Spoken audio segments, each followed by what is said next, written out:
Well. Clemson Tiger fans, college football fans, welcome back to another episode of the All In Show right here on the Voice of College Football Clemson channel. Thank you so much for joining me. I'm, as always, your host, Tiger Paul Craven. Me and Jordan got a jam-packed show for you guys tonight. Tons to talk about with spring practice updates, injury updates, the junior weekend wrap-up. We got recruiting news, all of the above. Tons and tons of football to talk about tonight. We appreciate all of you guys getting in here and joining us for another episode of the All In Show. If you guys aren't subscribed to the channel, please go ahead and hit that subscribe button for us. We are getting really close to 5,000 subscribers. So if you guys can help us out with that, I know you guys will. Share our videos out in your various comment section that you guys are in, your message boards, your Facebook groups, your Twitter feeds, all that kind of stuff. Get our show out there, bring some more people in, and we greatly appreciate it. Also, hit that like button. This is a live video. It helps us out on these live videos. And then also, if you would like to support the show monetarily, hit that super chat feature. As you guys know, me and Jordan take away a lot of time to do these shows. And at the end of the show, we always get to the comment section and make sure that your guys' thoughts and questions are answered, at least as many as we possibly can.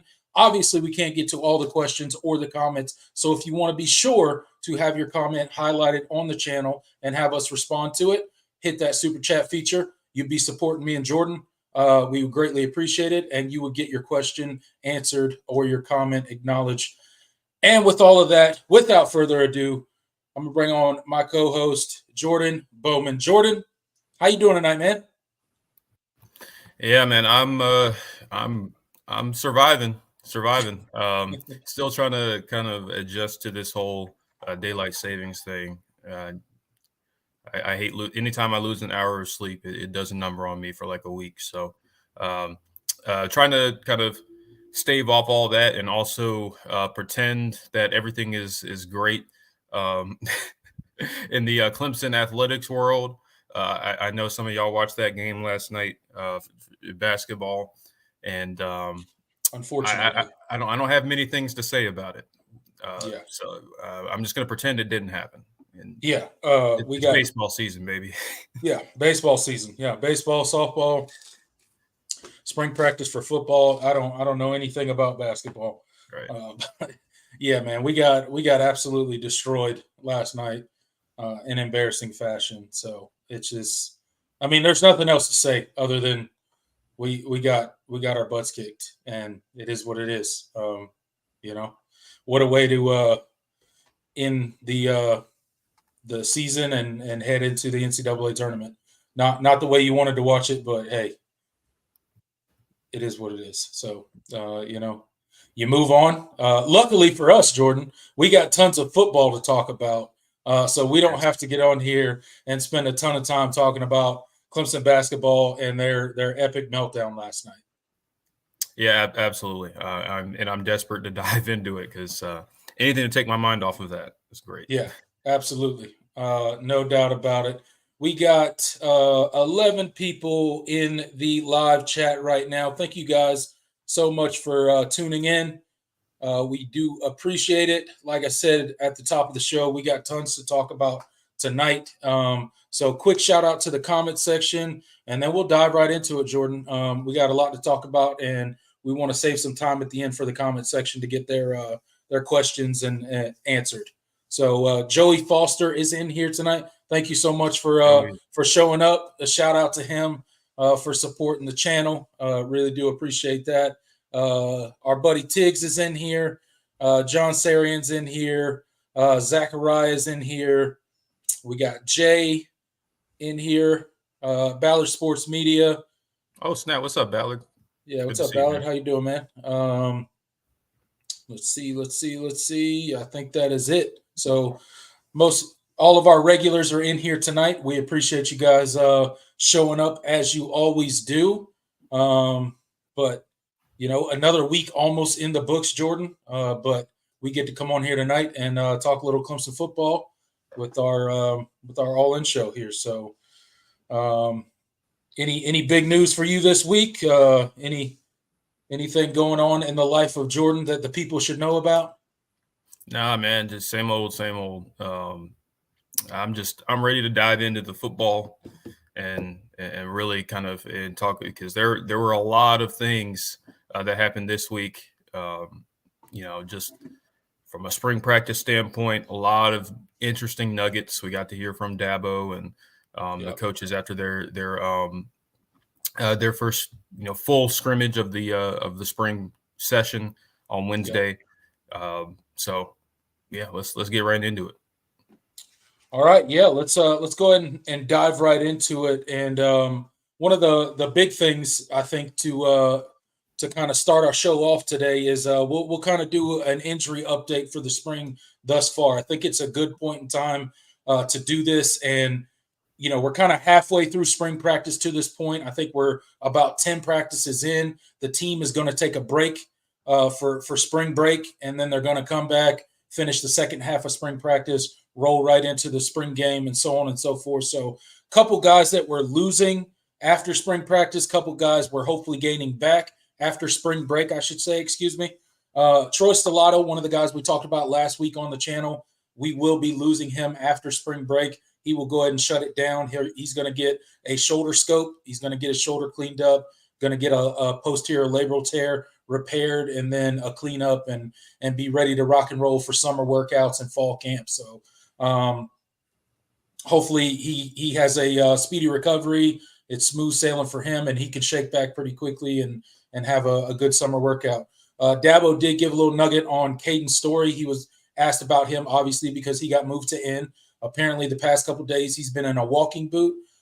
So not really sure with what happened with his ankle there. Maybe he rolled it, he sprained it, whatever the case may be. But Dabo did say they did expect him to return after spring break. So nothing too big there. Probably just a sprain or something like that. They're just being extra cautious. And then our buddy Jay Haynes, the guy that me and you talked up all offseason so far about, the guy that we probably saw most likely to kind of take hold of that number two, that RB number two.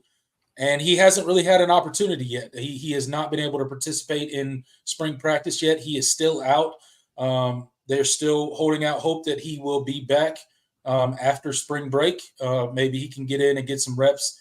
Dabo did say that he didn't know if he would be a full go as far as, live scrimmaging and stuff like that, but he felt pretty confident that he would come back and get at least some indie work and stuff like that, and kind of they would have their full scale of running back so that they can really evaluate everybody outside of Phil Maffa. We all know what Phil Maffa can do. So what are your thoughts on excuse me, the injury so far this spring? Nothing too big. Anything stand out to you? Yeah, I mean, nothing more than kind of what we've already discussed. One other guy that was mentioned that's been out for a little bit is Avion Terrell. I don't believe he disclosed what exactly his injury was. He may have. So he's been out. He did not play in the scrimmage yesterday. A true freshman, mid-year enrollee, Tavoy Fegan, was actually running with the ones. So that kind of tells you kind of the injury situation at cornerback right now with all the guys that are out. I mean, we already talked about Avion Terrell. We know Jaden Lucas, what he's dealing with. Shelton Lewis has been out. It's kind of a banged up cornerback room right now, and so that's kind of one thing to kind of monitor.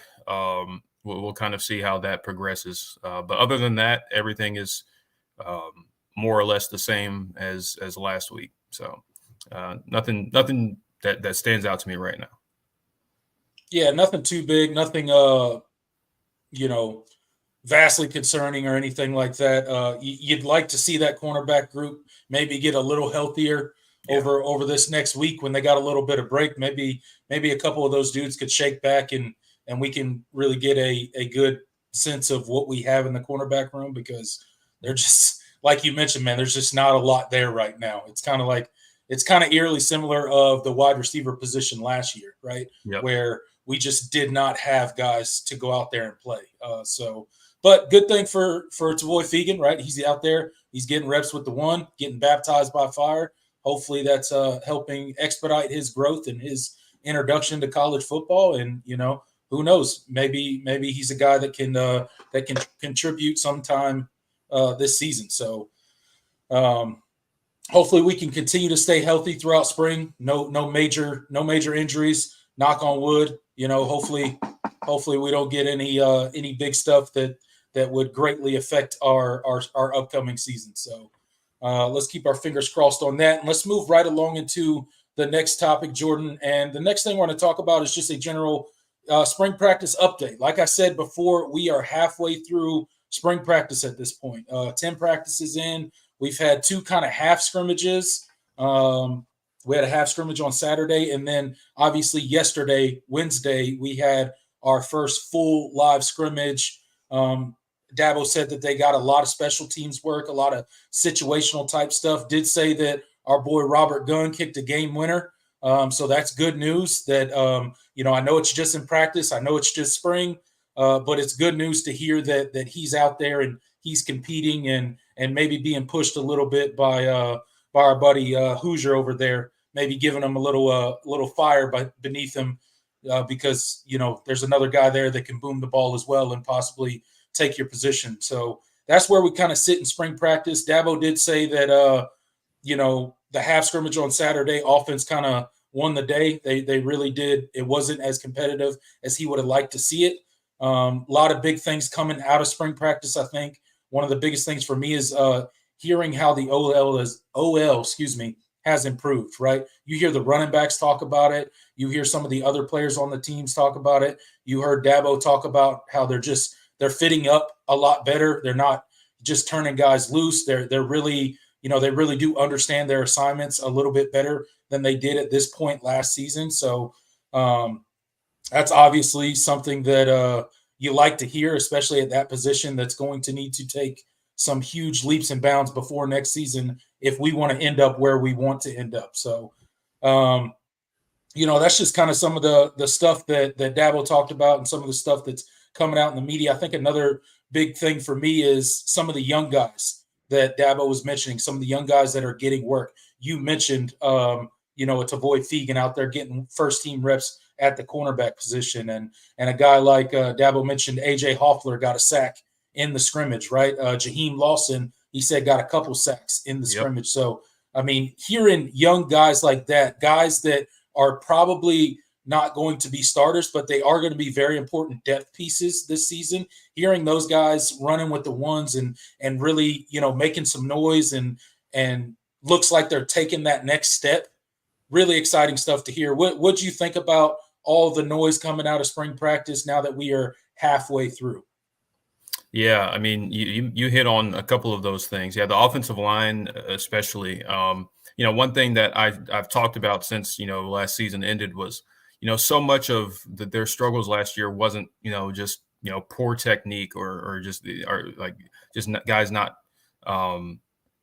knowing exactly how to use their body and correctly play the position. I think a lot of it was just simply attitude and want to. And just understanding what understanding what your assignment is instead of how to execute it. Because, so much of the offensive line play is not, playing with great technique is huge and it's important and it'll keep you from losing reps. But sometimes just putting a body on a body and putting the correct body on the correct body can be the difference between a positive play and a, 5-yard tackle for loss or a sack or fumble or whatever the case may be. And so, it's good to hear that. We've talked about how Matt Luke has seemed to really kind of bring something out of these guys so far. They seem to be responding well. Of course, we have to see it. We can't just, just say, if we can't just take their word for it, but right. I think it's good to hear that these guys seem to be responding. And so that's a really big deal. You talked about the young guys getting reps with, especially in the cornerback room with some of the injuries. So, you're going to be young in the secondary this year for the most part. So, it's good to get these guys reps. A lot of talent. Really, I feel really good about, the guys that are in the room, but not a whole lot of guys with experience. Your two most seasoned guys at corner are going to be, true sophomores this year, essentially. So we'll see kind of what we get out of guys like Tavoy Fegan, Corian Gibson. You still have Miles Oliver, a guy we don't talk about very much, but he's still kicking around. And he's a guy that hasn't gotten a whole lot of run, but he's been getting a lot of reps as well. And just a lot of the young guys. So we'll kind of see how it plays out. But you have to at least see the positive of getting these guys reps and in some big situations, first team, second team quality reps. And especially in a scrimmage where you're competing against what you hope to be a revamped Clemson offense. So competition can only make this team better. That's all it comes down to. And I also wanted to hit this super chat from Zachariah real quick. He said, in reference to what I said earlier about daylight savings, he said, Jordan, we can sleep when we're dead. Yeah, that's what they say. I don't think I want to wait that long. I'm tired, man. But no, man. Thank you for the $2 super chat, and thank you for continuing to support the show. Good to see you, man. Yeah, absolutely. One of the regulars. Appreciate your support. But let's talk a little bit about the defensive side of the ball a little bit. I think we focused a lot on the offensive side of the ball last week in our show, and I think we should maybe show the defense some love a little bit while we're doing our spring update. And one of the position groups that I kind of want to hit on is the linebacker group, right? So we know what we have in a Barrett Carter, right? We know what we have in a Wade Woodaz. The big question mark for the Clemson linebacking core is after Wade Woodaz, then what, right? We know we got a big 5-star recruit that come in, Sammy Brown, as advertised. We've talked about how, everybody's talking about, how he's physically ready. He looks the part, but the mental side of it, is he going to be able to come along quick enough? And then behind him, other guys that are going to progress. So how do you see that linebacker room kind of shaking out after those top two guys that I mentioned, a Wade Woodaz and a Barrett Carter? What is it going to look like after that? And who do you see kind of maybe taking that next step this spring? Well, I really think that, this is a big offseason for, guys like Jamal Anderson, D. Creighton, Kobe McLeod.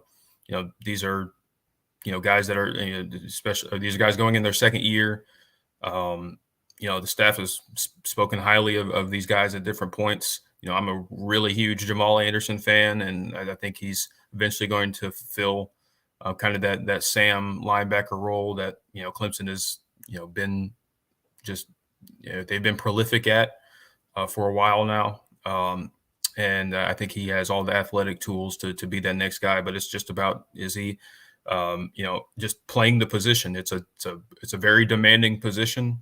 And so you have to wonder, is he going to be ready to play in case you have injuries? And, we'll kind of see how that, continues to progress. And I'm really interested to hear more about how those guys are progressing. So that's building depth in that linebacker room is huge. And, so Sammy Brown coming in is a great, just his, just his pedigree and just his coming in and his work ethic and willing to, he already, like, the thing about Sammy Brown, kind of like Peter Woods in the previous class, he was a guy that just everybody sort of gravitated towards.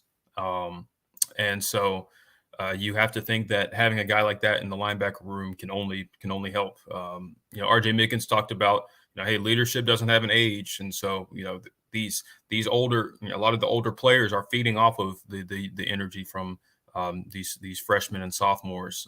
So it's it can only help, and so I'm really interested to see kind of how that plays out in the linebacker room and who is really going to step up and kind of separate, because we just haven't seen much of anybody behind Wade Woodaz. So, that's kind of that's going to be the big question mark for this defense. One of the big question marks for this defense as spring continues to play out.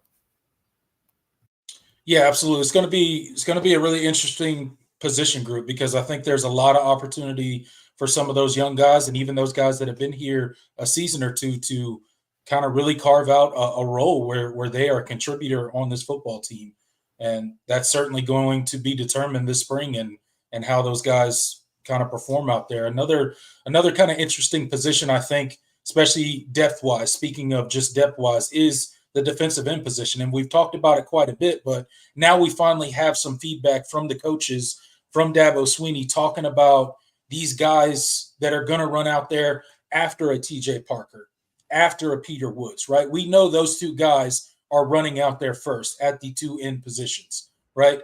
But what's the depth look like behind them, right? We talked about Caden Story, a little bit banged up, but Dabo said that he's looked good so far out there.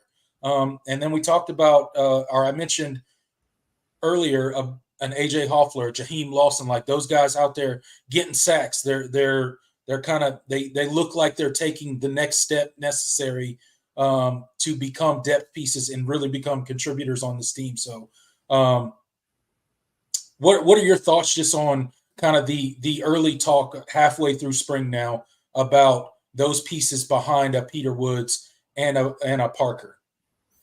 Well, it definitely seems like there's more juice surrounding the younger guys. You mentioned Jaheim Lawson and AJ Hoffler.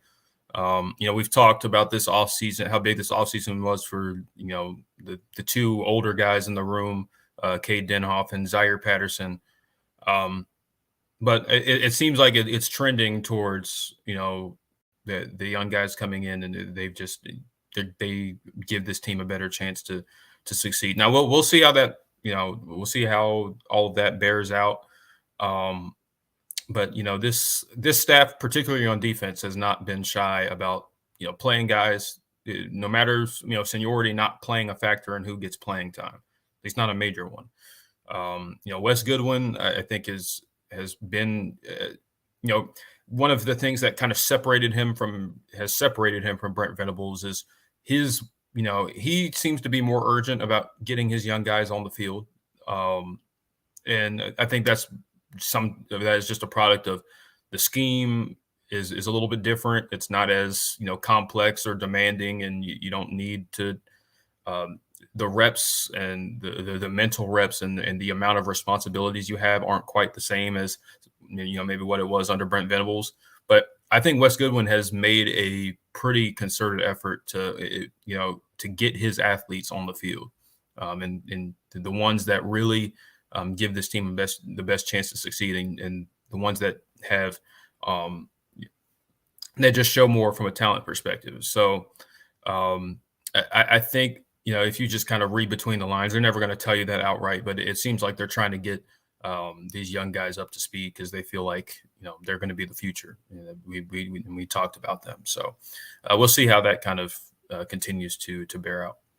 Yeah, and then we'll see how it all shakes out in the end. I mean, but it does seem that maybe some of those guys that have been here, 3 seasons or so, are maybe being outshined early this spring by some of the youth that is along that edge. And if that proves to be the case, then so be it. Run the guys out there that give this Clemson team the best chance to win, because at the end of the day, that's the name of the game. That's what we're trying to do. So, I'm glad to hear that those young guys are stepping up and accepting the challenge. I mean, think about a coaching staff having to move 2 defensive tackles out to edge.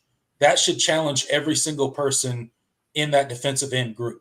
Yep. That should tell you what the coaches think, right? So that should be a personal challenge to every single one of them.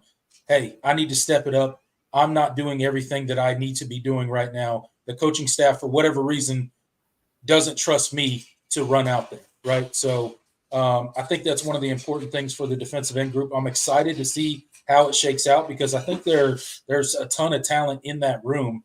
It's just a lot of unproven talent. We haven't seen it on the field outside of TJ Parker in the end position, and that includes, Peter Woods. Now, we know what Peter Woods is going to do on the field.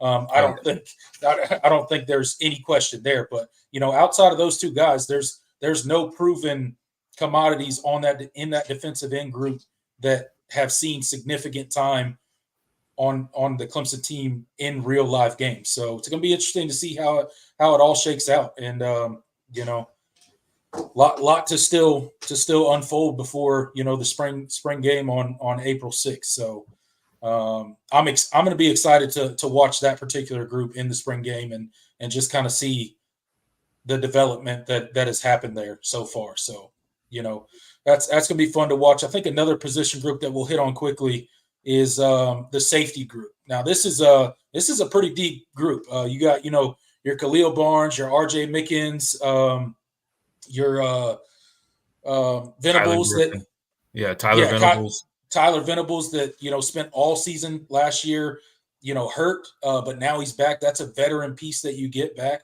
Although he didn't play all of last year, I mean that's a leader for this defense. That's a guy that's been in this system for a very long time and understands the Clemson defense. You got a really deep safety room. What are your thoughts on the safety room and kind of I guess the pecking order that'll kind of develop there, because it's sort of a crowded room, and we've seen guys who aren't necessarily the starters out there, but they've played significant time on the field due to injuries in the past, and they've played really well. So how do you see that playing out? Because I think that could turn into a really interesting position group. Yeah, absolutely. I mean, I think, getting RJ Mickens back, first of all, was a big deal. It's huge. Just having his experience in the locker room, just makes this team better. RJ Mickens is a guy that, I've beaten the drum for a while. I feel like he's been one of the most underrated pieces of the Clemson defense over the past couple of seasons. One of the leading tacklers, one of, whatever grading system you look at, he always scored high marks on as far as his coverage was concerned. Sure tackler, and just a really solid football player. Not the high end, NFL, talent. Like I don't think he, reaches quite the athletic ability that Andrew Makuba had, or some of the other safeties that Clemson has had over the years. But I think he's just a really, really good football player, and he's played a lot of football. He's just played a lot of football. So he just kind of understands what is being asked of him.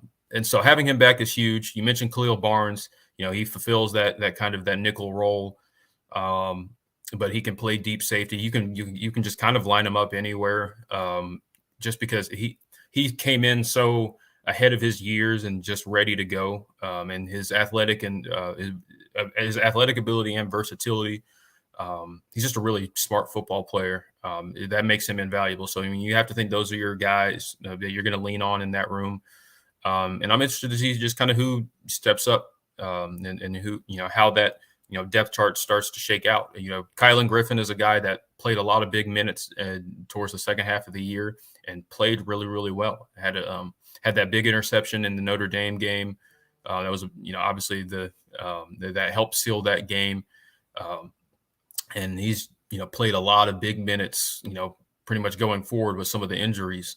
And he showed me a lot of stuff, and I thought he was really solid in coverage.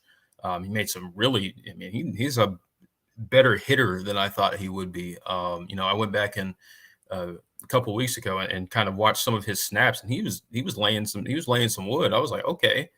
Because I just, to be frank with you, when Clemson first signed him, I didn't really think much of that signing. He was kind of the second guy out of Montgomery Catholic that Clemson took that cycle, along with T.J. Dudley, who was definitely the more higher profile recruit. I thought he was a fine player, out of high school, but I frankly didn't think, he was going to be a major contributor in the near future. So I'm glad he's proven me wrong, because I was really impressed with how he played. And then another guy that we haven't really talked a ton about this spring, but a guy that I'm really hoping has kind of that eureka moment and that breakthrough moment is Sherrod Covell. Loved his high school tape, loved the take. He's a heavy hitter as well. And I think he could be a really, really valuable piece as a box safety, and coming downhill, making hits, If he can really develop as a coverage guy, I think you'll start to see him a little bit more on the field. And then, of course, we already talked about Tyler Venables and just how much football he's played. He's dealt with injuries. That's kind of helped him. Kind of hindered him, not helped. So I want to see how he comes back and how he factors in the rotation as well. And of course, you have a lot of the young guys, Kylan Webb, some of the true freshmen. So it's going to be interesting to see how all of that shakes out. Yeah, absolutely. And one of the interesting things I think is Dabo mentioned Kylan Webb and a Joe Wilkinson, those young guys that have come in, and he talked about how those dudes, like, they're hungry when they're out on the field. They're out there. They mean business. They're out there, laying the hits. They're 100 miles an hour when they're out there, and they look comfortable out there. So I just think the safety position is a very interesting position. And you mentioned a guy in Koval. I mean, he's out with injury right now, but Sherrod Koval is a guy that has played really well for Clemson in spots, when he's been healthy. And, he's played some good snaps for Clemson, and excited to see how maybe he factors into that mix this season. But it's a really deep safety room. And I think one of the good things that, we can take away as Clemson fans is, as young as we're going to be in the cornerback position, we're going to be double as experienced in the safety position. So, maybe that bodes well for the back end of that defense, having so much, experience, veteran experience in that safety room to kind of help, the back end of that defense, because we are going to be playing so many young guys out on corner. So I think that'll bode well for the Clemson defense, and hopefully, we can put together another really good, solid year as a defense, because I think if the defense can continue the trend that they've been on the past couple years since Brent Venables left, we didn't fall apart like some people thought the defense would. I think we've done a pretty good job of steadying the ship, and kind of, obviously it's being done quite a different way than Brent Venables did it, but it's being done a very effective way, because the numbers don't lie. Clemson's defense is still one of the better defenses in the country each and every year. If we can continue that and maybe take some steps on the offensive side of the ball, maybe we can put something together that looks a little bit more like the Clemson that we want to see out on the field this season. And for the offensive side of the ball, I think that starts with the quarterbacks. And I couldn't, end the spring practice update without talking about the quarterback position, just because I was waiting to talk about it. Yeah, it's such an important position, and we've heard quite a bit of feedback so far, I think halfway through spring. And the big things you're hearing is, one of the things that I'm very happy about is it seems that Chris Vizina has taken the next step, and that he's ready to truly be that QB number 2, right? And to maybe push Cade a little bit, because he's getting some really good reviews out of spring practice, and his just ability to compete, just kind of throw the ball up there, and he's just out there just making plays. So that's really encouraging. And then you're just hearing that, Cade, he just looks better. He looks like he has a more comfortable command of the offense. He's becoming a much more vocal leader. And that's the kind of stuff that you want to hear coming out about a young quarterback. I mean, I know Cade's been here, a few years now, but really last year was his first year ever starting, right? So you got to kind of give that as that's his freshman year, right? That's where he grew the most. He saw a lot of stuff. He made a lot of mistakes. And now you're hoping that he takes all those hard lessons that he learned on the field in unfortunate situations last year and jumps and grows this season. So thoughts on the quarterback position, and where we stand as of now, halfway through spring practice? Yeah. So far, so, you're hearing what you want to hear out of the quarterback position. Now, as we've said, and as we'll continue to say, Yep. got to take some of these reports with a grain of salt. And, just because, and I'm not saying that the coaches are lying, but, not everything that happens in spring practice translates to what you see on the football field, unfortunately. And so you got to see it first. But I think you mentioned Chris Vizina. I think you're hearing what you would expect what you had hoped to hear, as far as just him taking that next step in his development. Because Chris Vizina was a guy that came in, and I had always, I loved the take, and I loved that Clemson was able to get him. But you go back, you watch his high school tape, and you see, okay, well, he's definitely kind of a gamer, as far as how he played. You know, he was a really great, really great athlete, has a really strong arm, and kind of used his tools and his God-given ability to kind of get himself out of some situations at times. And he made some really incredible plays. But he always struck me as a guy that was going to come in and need to progress as a pocket passer. And so, and I think that's kind of what the staff kind of knew coming in, into his freshman year last year. And the plan was always to redshirt him because of that. And if you kind of read between the lines when they would talk about him last year, it was clear that he's raw, and the reps weren't always great, and just his understanding and everything just wasn't where it needed to be that second quarterback behind Cade, and so now you're seeing the difference, and well, you're not seeing it, but Dabo is talking about how much he's progressed from last year, and how much he's kind of settled in, and he's understanding and picking up things, and he's where he needs to be, and that's what you want to hear, because it was if he wasn't playing well, the message would have been a lot different in how he delivered it. So that's really, really comforting, because I mean, at least somewhat comforting, because we've talked about how we felt about the state of the quarterback room and the depth situation there. So glad to hear that Chris Vizina has kind of solidified himself as that second guy, because I think ultimately that's for Clemson to be more secure in that room. He needs to be the guy, the number 2 guy. Yeah, I mean, look, I'm still not 100% comfortable, as I'm sure you're not, with the QB room situation as far as from a depth standpoint. But notwithstanding, I'm glad to hear that Cade is taking some much needed steps that they want to see out of him. And I'm glad that Chris Vizina seems to be ready to take on that QB2 role and maybe push Cade a little bit, right? Because outside of that, it gets really thin at the QB position. So, no disrespect to Trent Pierman. No disrespect to Trent Pierman at all. Not saying he can't go out there and be a respectable quarterback and all those sort of things, but if Trent Pierman's your guy running out there, some things have gone wrong for Clemson. So, glad to see that those two guys are making the necessary improvements that they both need to make, and hopefully they can stay healthy, because we do not have a ton of QB depth.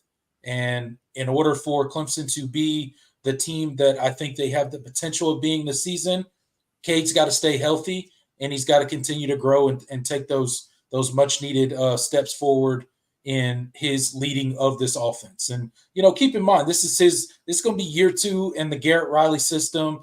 Garrett Riley's still figuring things out. I think you mentioned it on a previous show where I don't think people give enough credence to the fact that this is the first time Garrett Riley's been without Sonny Dykes.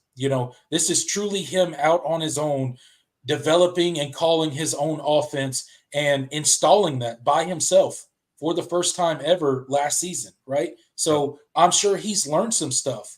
And I'm sure that he's learned that, maybe he didn't do everything exactly right last season. And I'm sure he's made improvements on that already. So that's also some things that we need to think about, right? There should be growth within the coaching staff as well, starting with the offensive coordinator, Garrett Riley. Obviously, we've made a change at, the offensive line position, so on and so forth.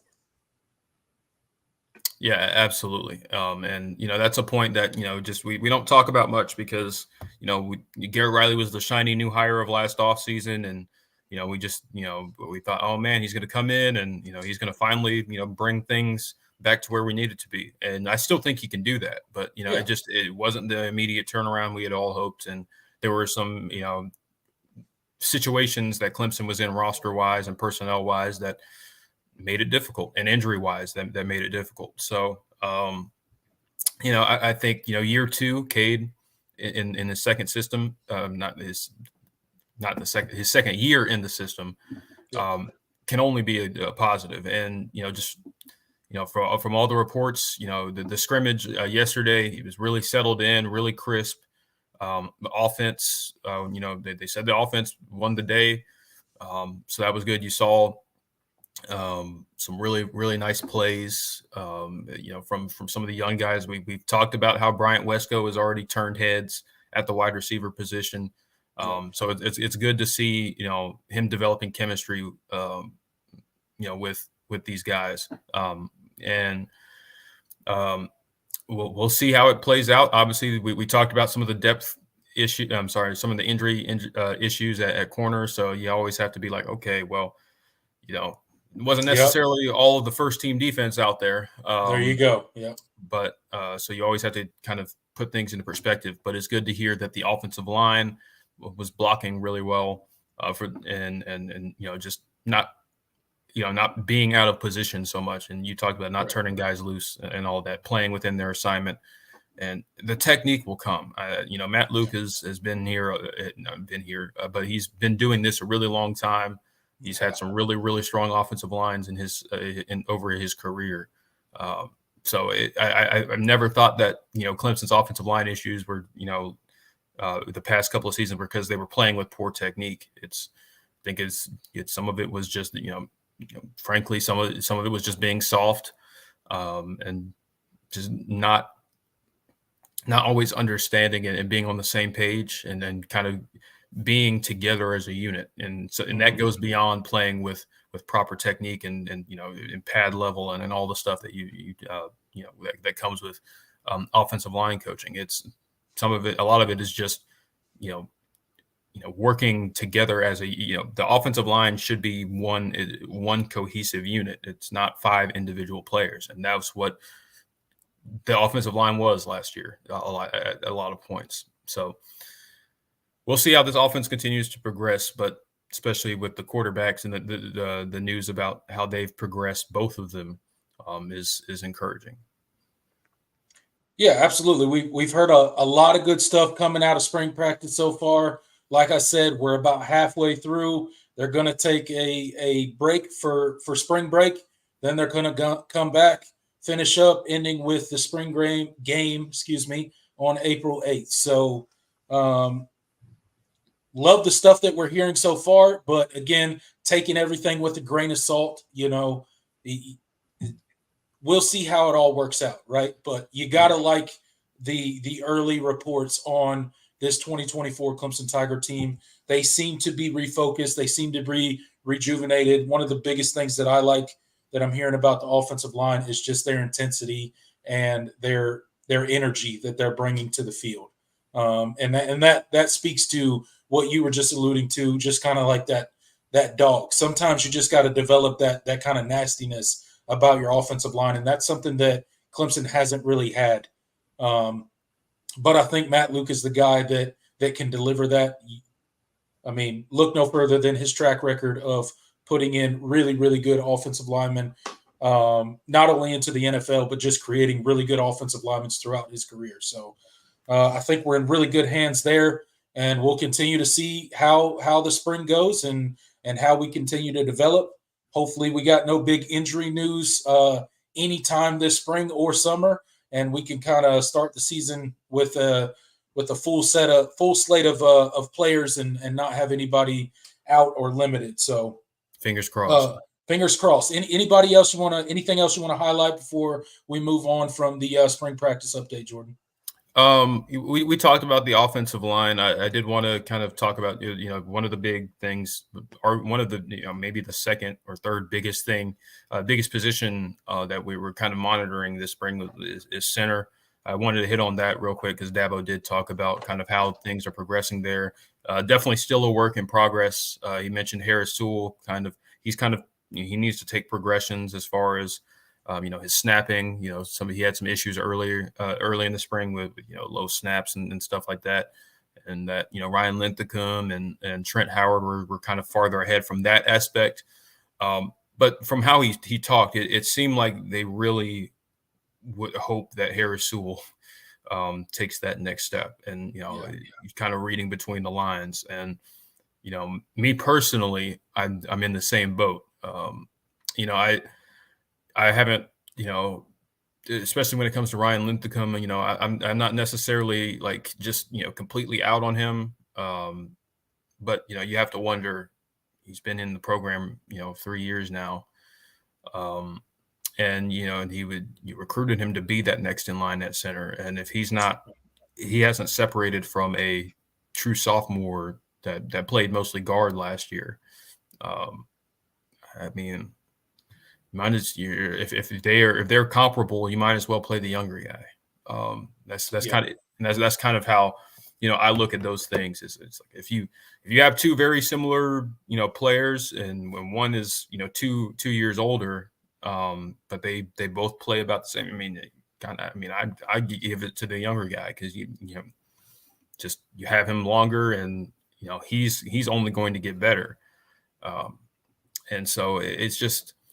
We'll see how it plays out. Yeah, obviously it's a work in progress, and we'll see like who ends up taking a hold of that job. But it seems like just my interpretation, how I'm reading between the lines, that they really would like it if Harris Sewell ended up being the guy. So we'll see. Yeah, it certainly seems that way, and I do think that's interesting. And when Ryan Lithicum been in the program, like you said, 3 years, former 5-star guy, was supposed to be, that heir apparent to the center position for the Tigers, and just hasn't seemed to, be able to carve out a spot in the starting role or really any sort of playing time whatsoever over his 3 years. So you would really, in hopes for him, you would hope that he would take that next step and really step up and take charge of that center position. But, particularly for him, if not now, then when, right? So, Yep. He should be hungry, and he should be, doing all he can to separate himself at that center position. But if that doesn't happen, I'm with you, move Harris Sewell over there. Dabo Swinney talked about how he struggled the first couple of days with snapping a little bit, but it's something that he hadn't done in quite a bit of time. He had done it in the past. He just hadn't done it in a long time. So getting used to that snapping, but he said it improved after the first couple of days, and he's becoming a lot more consistent at it, talking about Harris Sewell. So, if he's a guy that takes that next step and he can get consistent snaps down and he's, if they're neck and neck, I agree with you. I mean, go with the younger guy because you're going to have him for longer, right? So it just makes sense if two guys are neck and neck, you give a nod to the younger guy, specifically on the offensive line position where you're just, these guys are going to stay around for multiple seasons. So you would look to have a multi-year starter at center, and really, that's the ideal thing. You want multi-year starters at center each and every season. It just gives you a better opportunity to be your best when that guy in the center offensive line is a veteran guy. So, we'll see how it shakes out. It's definitely going to be one of the biggest position battles on the team, is the center position. And, who knows how it all shakes out, but 3 dudes repping it right now. And, my hope is that somebody separates themselves. I would rather one person separate themselves, whoever that ends up being, whether it be Trent Howard, Harris Sewell, or Ryan Linthicum. I don't really care who it is. But if somebody doesn't separate themselves, then you're left to think, as a Clemson fan, outside looking in, right? I'm not at practice every day. I can't see everything. But outside looking in, you're left to wonder, like, well, are any of them that good? Or are they all just like equally, just kind of okay, right? Serviceable, right? So my hope is that sometime during the spring, one of them separate themselves and become the without a doubt, you know, first guy to run out there at center. Absolutely. All right, so let's go and give a shout out to our comment section. 32 people in the live chat right now. Really appreciate each and every one of you for being in here. Every time me and Jordan hop on here to do a show, it's really humbling to see all of you guys come in here and get into the chat section and send us super chats and all that kind of stuff. Really do appreciate every single one of you. If you are not subscribed to the channel, please go ahead and hit that subscribe button, hit that like button while you're in here. We're getting real close to 5,000 subscribers, Jordan. So I know our comment section is going to help us out, and we're going to get there really, really soon. Also, if you're in the rewatch gang, appreciate you guys. There's so many of you out there that can't make it to the live show. Completely understand. Everybody's got a life. Everybody's got jobs. Everybody's got family and things to deal with. But we appreciate you guys coming back and watching the rewatch. We have started putting the timestamps of each individual topic that we cover in the description of the video. So be sure to check that out to get up to speed on any topics that we covered tonight that you want to skip right to and get our thoughts. And with that said, let's go and transition, Jordan, into the next topic that we're going to talk about today, and that is the Junior Day. So we talked about it a lot last week about the Junior Day that was upcoming this Saturday. We're going to have a big recruiting weekend, tons of guys in, more guys than you can even rattle off on a list. There were so many people. I think there was like 6 busloads outside of Death Valley of just, recruits and their families and whoever else was coming with them. So a lot of people in town this weekend, a lot of big names.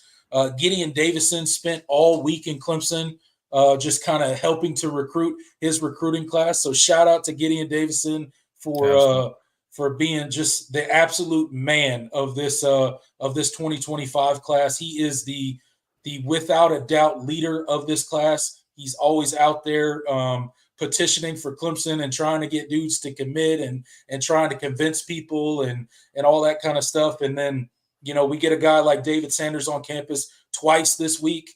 We get Mason Short on campus and Josh Petit on campus. We got all these people on campus coming multiple times. Looks like we're making some pretty serious headway with David Sanders. Anytime you can get a guy like that on campus, as many times as he's been on campus lately, and then he comes back, multiple times within the same week, spells good things for the Tigers. So give us a quick, recap on our Junior Day. How did we do? What are the big storylines coming out of it? What are the big names that the Clemson Tiger fans should be reading about, talking about, and looking forward to? Yeah, it was a massive weekend.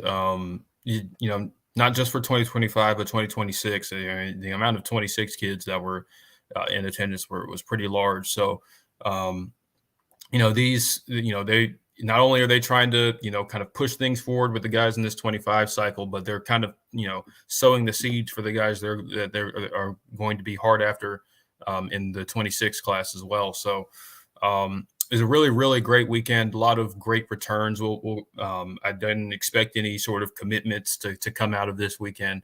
But, from everything that, has been reported, it was a great weekend for, everybody that was involved.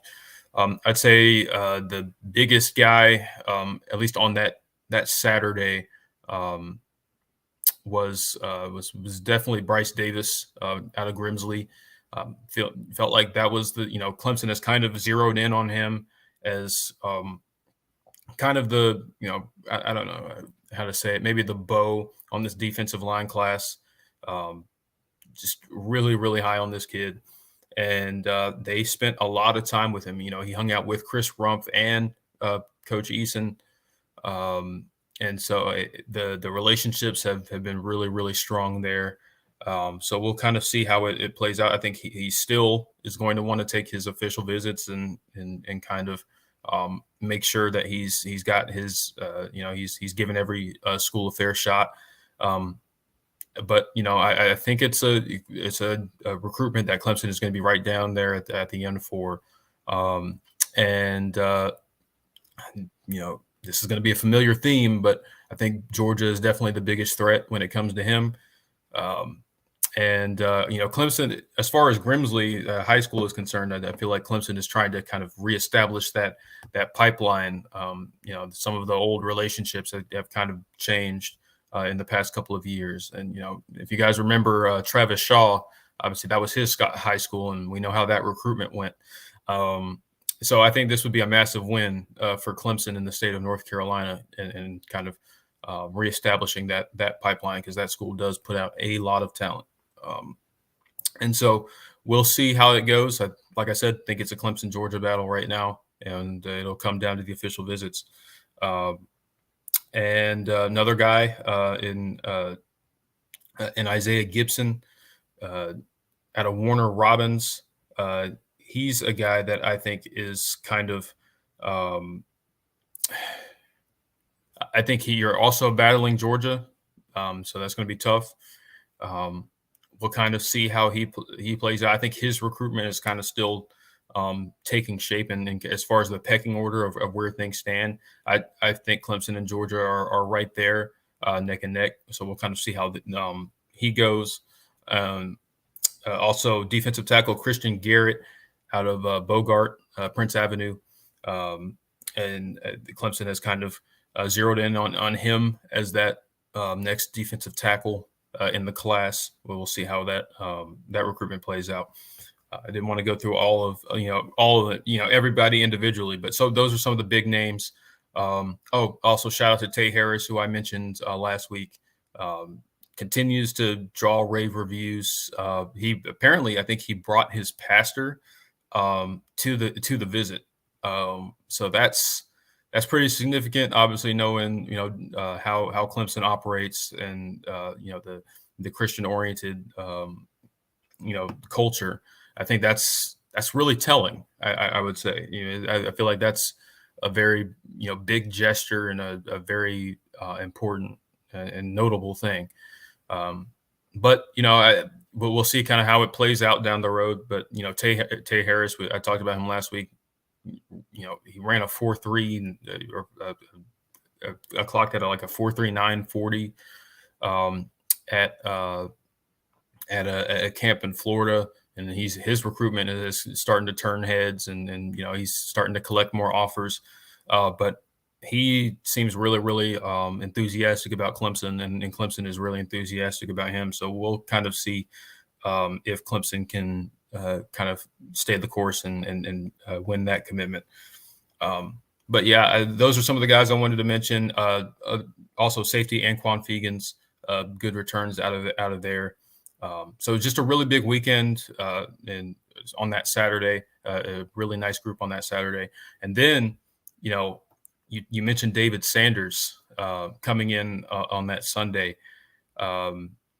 and then turning around and making a return trip yesterday with Josh Petty, who we've talked about, that the other big tackle prospect that Clemson is after, as well as Mason Short. And Gideon Davidson was along for the ride. We talked about how he's been hard at work recruiting for Clemson, and spending a lot of time with these guys.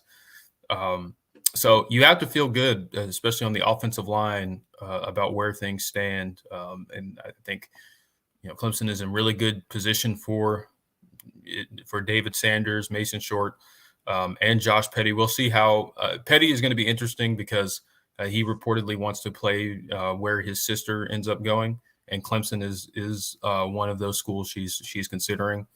But Clemson has done a really great job with him as well.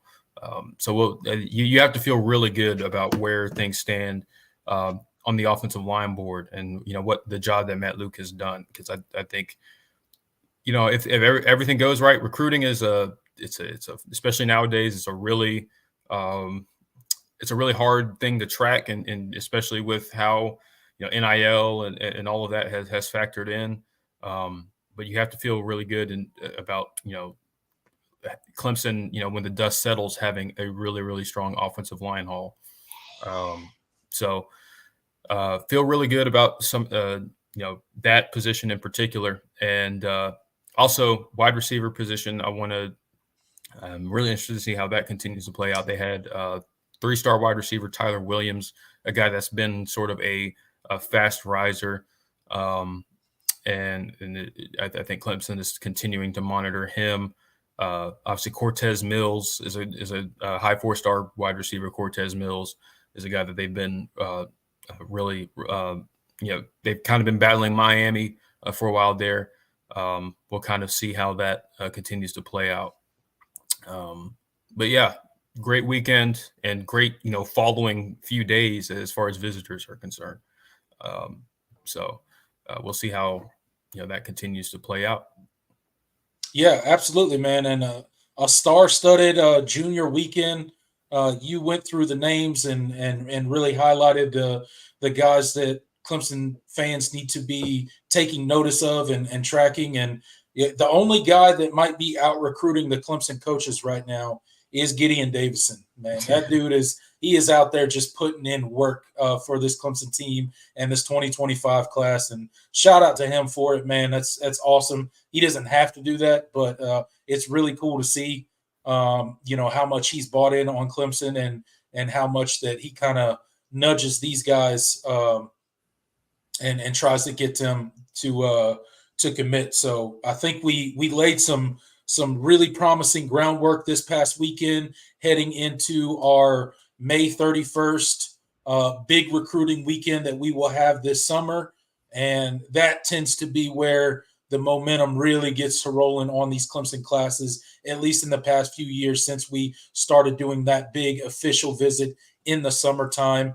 This summer, it'll land on May 31st. Typically, it's been in June in the past, but looking forward to that weekend. I think we're really starting to gain some momentum that'll kind of carry us into that weekend, and hopefully after that weekend, maybe we can get some big time names to climb aboard officially onto the Clemson Tigers 2025 recruiting class. I think we've done a really good job so far. You mentioned Matt Luke and just the impact that he's had in his short time as a Clemson Tiger. The dude can just absolutely recruit.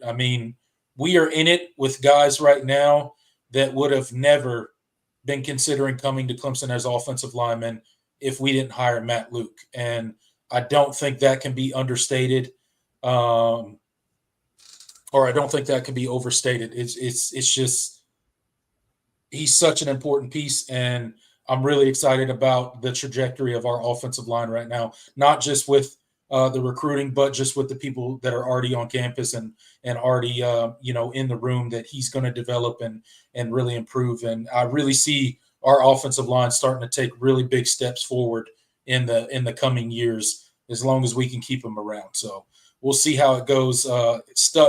Tons to be excited about as far as recruiting. Still a lot of time. Lot of stuff can happen between now and signing day. Yeah. Obviously, none of this stuff is set in stone.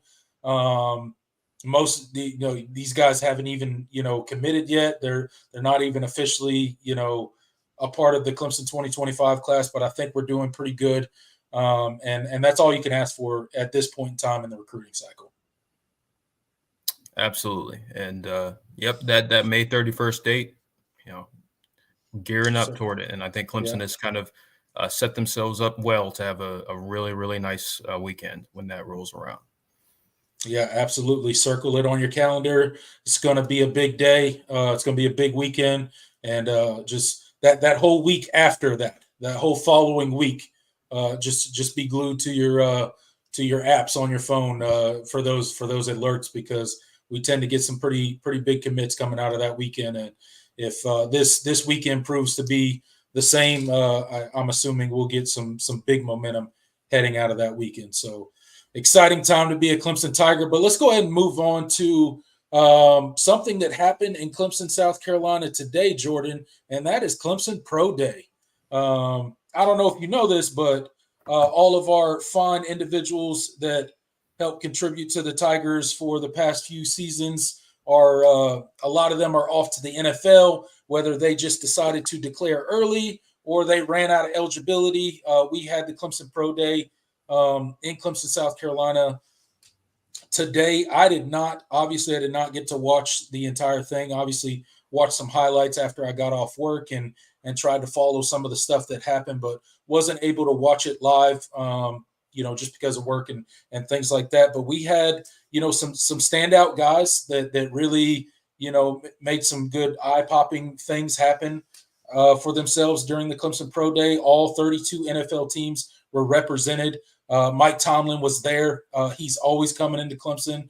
Every time we have a pro day, Mike Tomlin seems to always be at Clemson. Him and Dabo Swinney got a pretty good relationship there, and he's always in Tiger Town when it's time for pro day. XT ran a 4.55 40. He said in his interview that he wasn't exactly happy with that. He wanted a 4.4. Said that he had run that in training, but he keeps having these cramps. Says he just gets too amped up and excited, and I guess his legs lock up on him. So 4.45. Hey, guess what? I don't know about you, but that ain't too bad for a guy at his size, 6'2", 253 pounds, running a 4.55. I think that'll do. I don't know. I mean, but that's XT, man. He's the competitor, and he really, just with everything he's been through, he's worked hard for that moment. So I get it. And when you feel like you left some meat on the bone, it can be frustrating, even if you had you did really, really well. It was really great to see him work out and kind of get that 40 time, down closer to where he felt like it should be.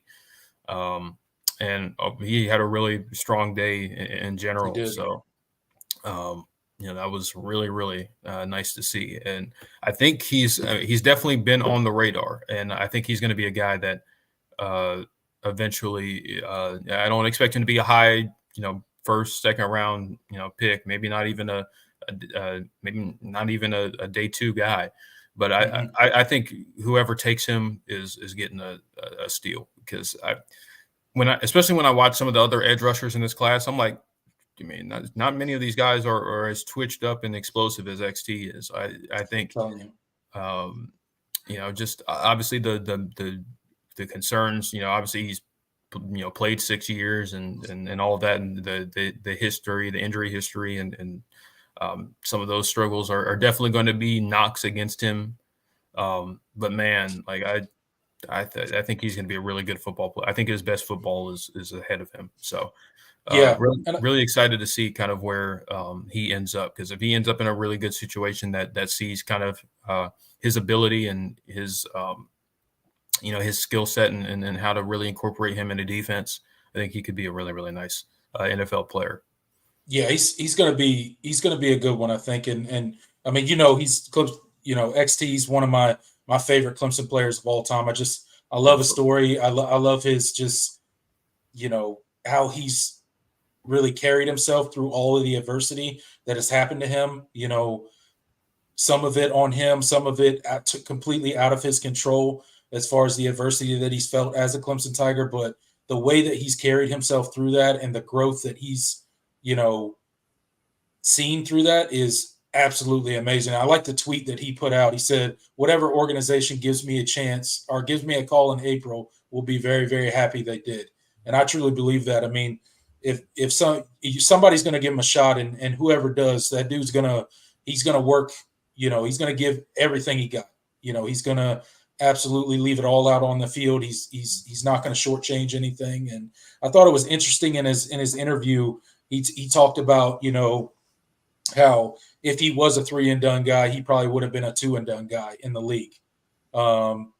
Just because he recognizes that he had a lot of growing up to do when he got to Clemson. And if it all would have went according to plan, he probably wouldn't have been ready for that situation that he would have been in the NFL. So I think it's really mature of him to recognize that and just kind of embrace the struggles that he's had in his career and be like, you know what? Yeah, I was supposed to be 3-and-done, but I spent 6 years in college, and instead of being bitter about it and saying, crying about how things didn't go his way and some of it wasn't his fault and so on and so forth, and you can't control injuries. Instead of doing that, he embraces it, and he's a better player and a better person for it. So shout out to XT. Hope he gets an opportunity and a good situation with an NFL team.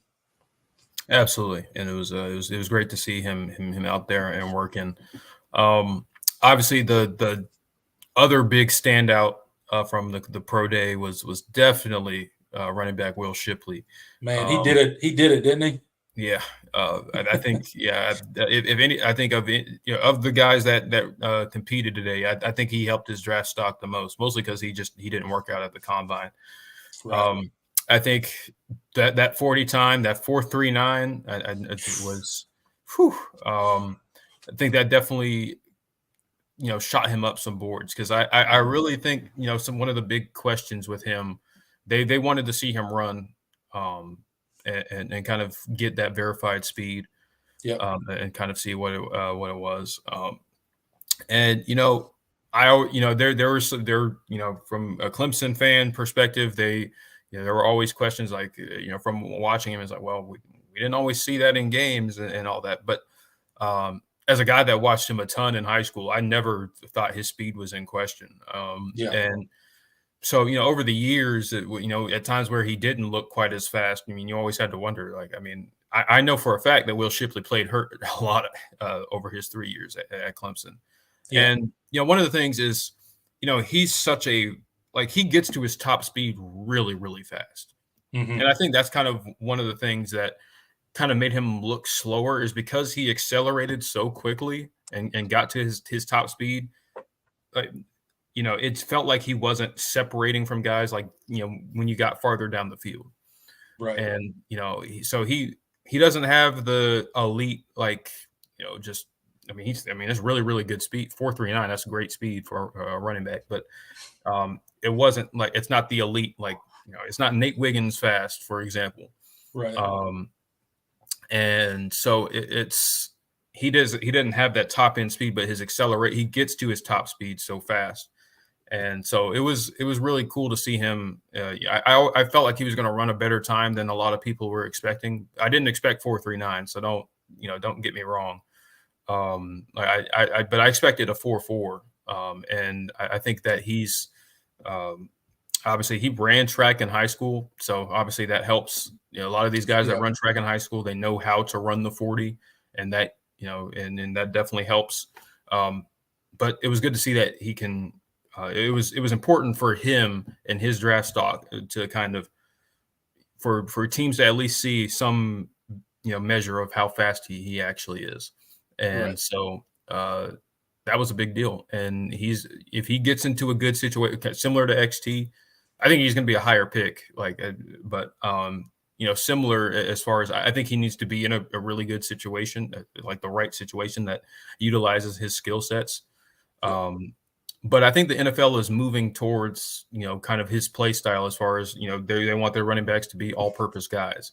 And he has a lot of tape showing that, especially, the last couple of, and, his development as a pass catcher, I think was a big deal. And he's only played, I think he got a lot of tread on the tires, for a guy that played 3 seasons. So, from that perspective, declaring early might have helped him. Because maybe another year and you're kind of like, okay, well, he's got a lot of touches and he's played a lot of football, and you got to wonder how much wear on the tires there actually is. So that's I think it was a big deal for him. And so the 39-inch vertical, or 38.5-inch vertical, I don't think that was surprising to anybody at all. No, if you saw him play with pads and some of the crazy hurdles that he pulled out through his years of playing at Clemson, that 38.5-inch vertical should not have surprised anyone. That's where, like, when people would say that Will Shipley is not athletic, I'm like, what are you watching? Man. Like, it's like being an athlete is more than just I can run really fast. Like, Will Shipley is a physical specimen, man. Like, and he's always been that way.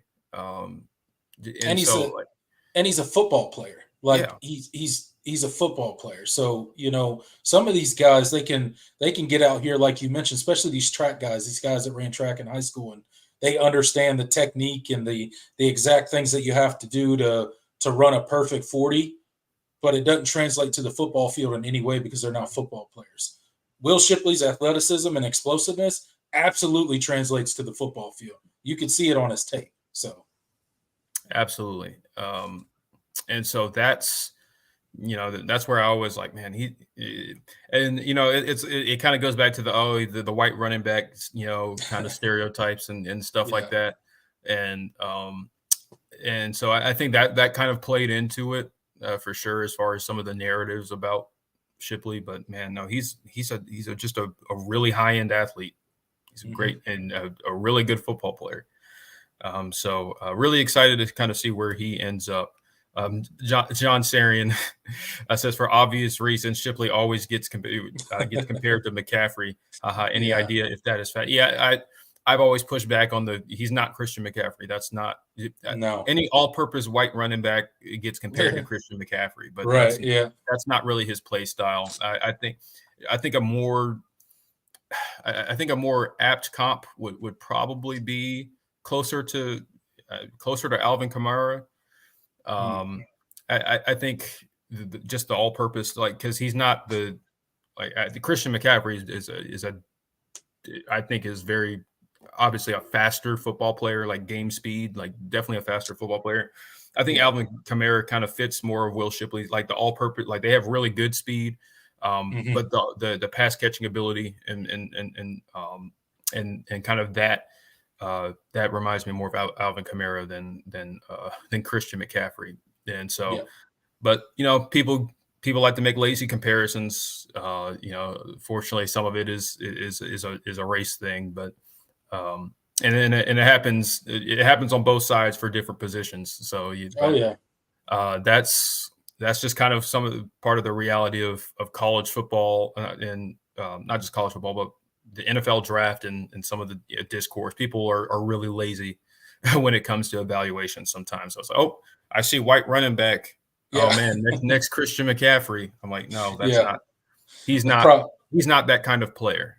The problem is a lot of them don't watch college football, so they don't really know these players too terribly much until they really start diving into their film and stuff like that. And they obviously you can tell. You go on NFL draft Twitter and you see some of the takes and you're like, what are you watching?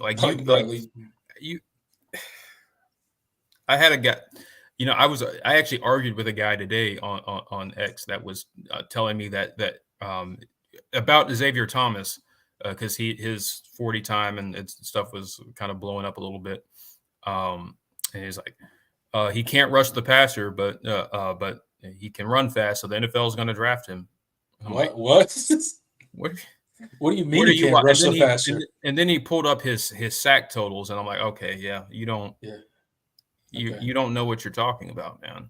And so it's NFL draft Twitter, and I love NFL draft season, and I'm always involved, and I think it's a lot of fun to kind of hear some of that stuff. But man, just some of the you can tell who really watches college football, like the ones that are they evaluate for the NFL, but they watch college football and they know and they watch these players on a regular, and they've been on their radar for a regular, and they're not just diving into their film, a month before the draft, like stuff like that. Like you can tell who really knows their stuff and who doesn't.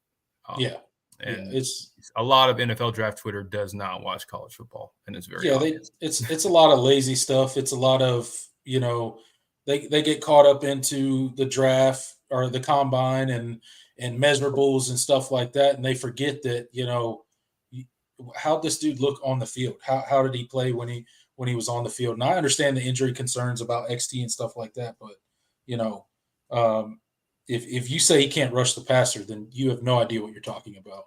That's just factually not true at all. That's just a false statement. But it is what it is. But I think Will Shipley, man, he absolutely had an amazing day at the Clemson Pro Day. He proved I think a lot of the, some of the doubters wrong. I think he kind of proved that, yes, I do have the speed necessary. And then you just turn on the tape and you see how versatile he is as a back. It's just, you got to love the guy. And then, talking about some other guys and Rook and Tyler Davis and,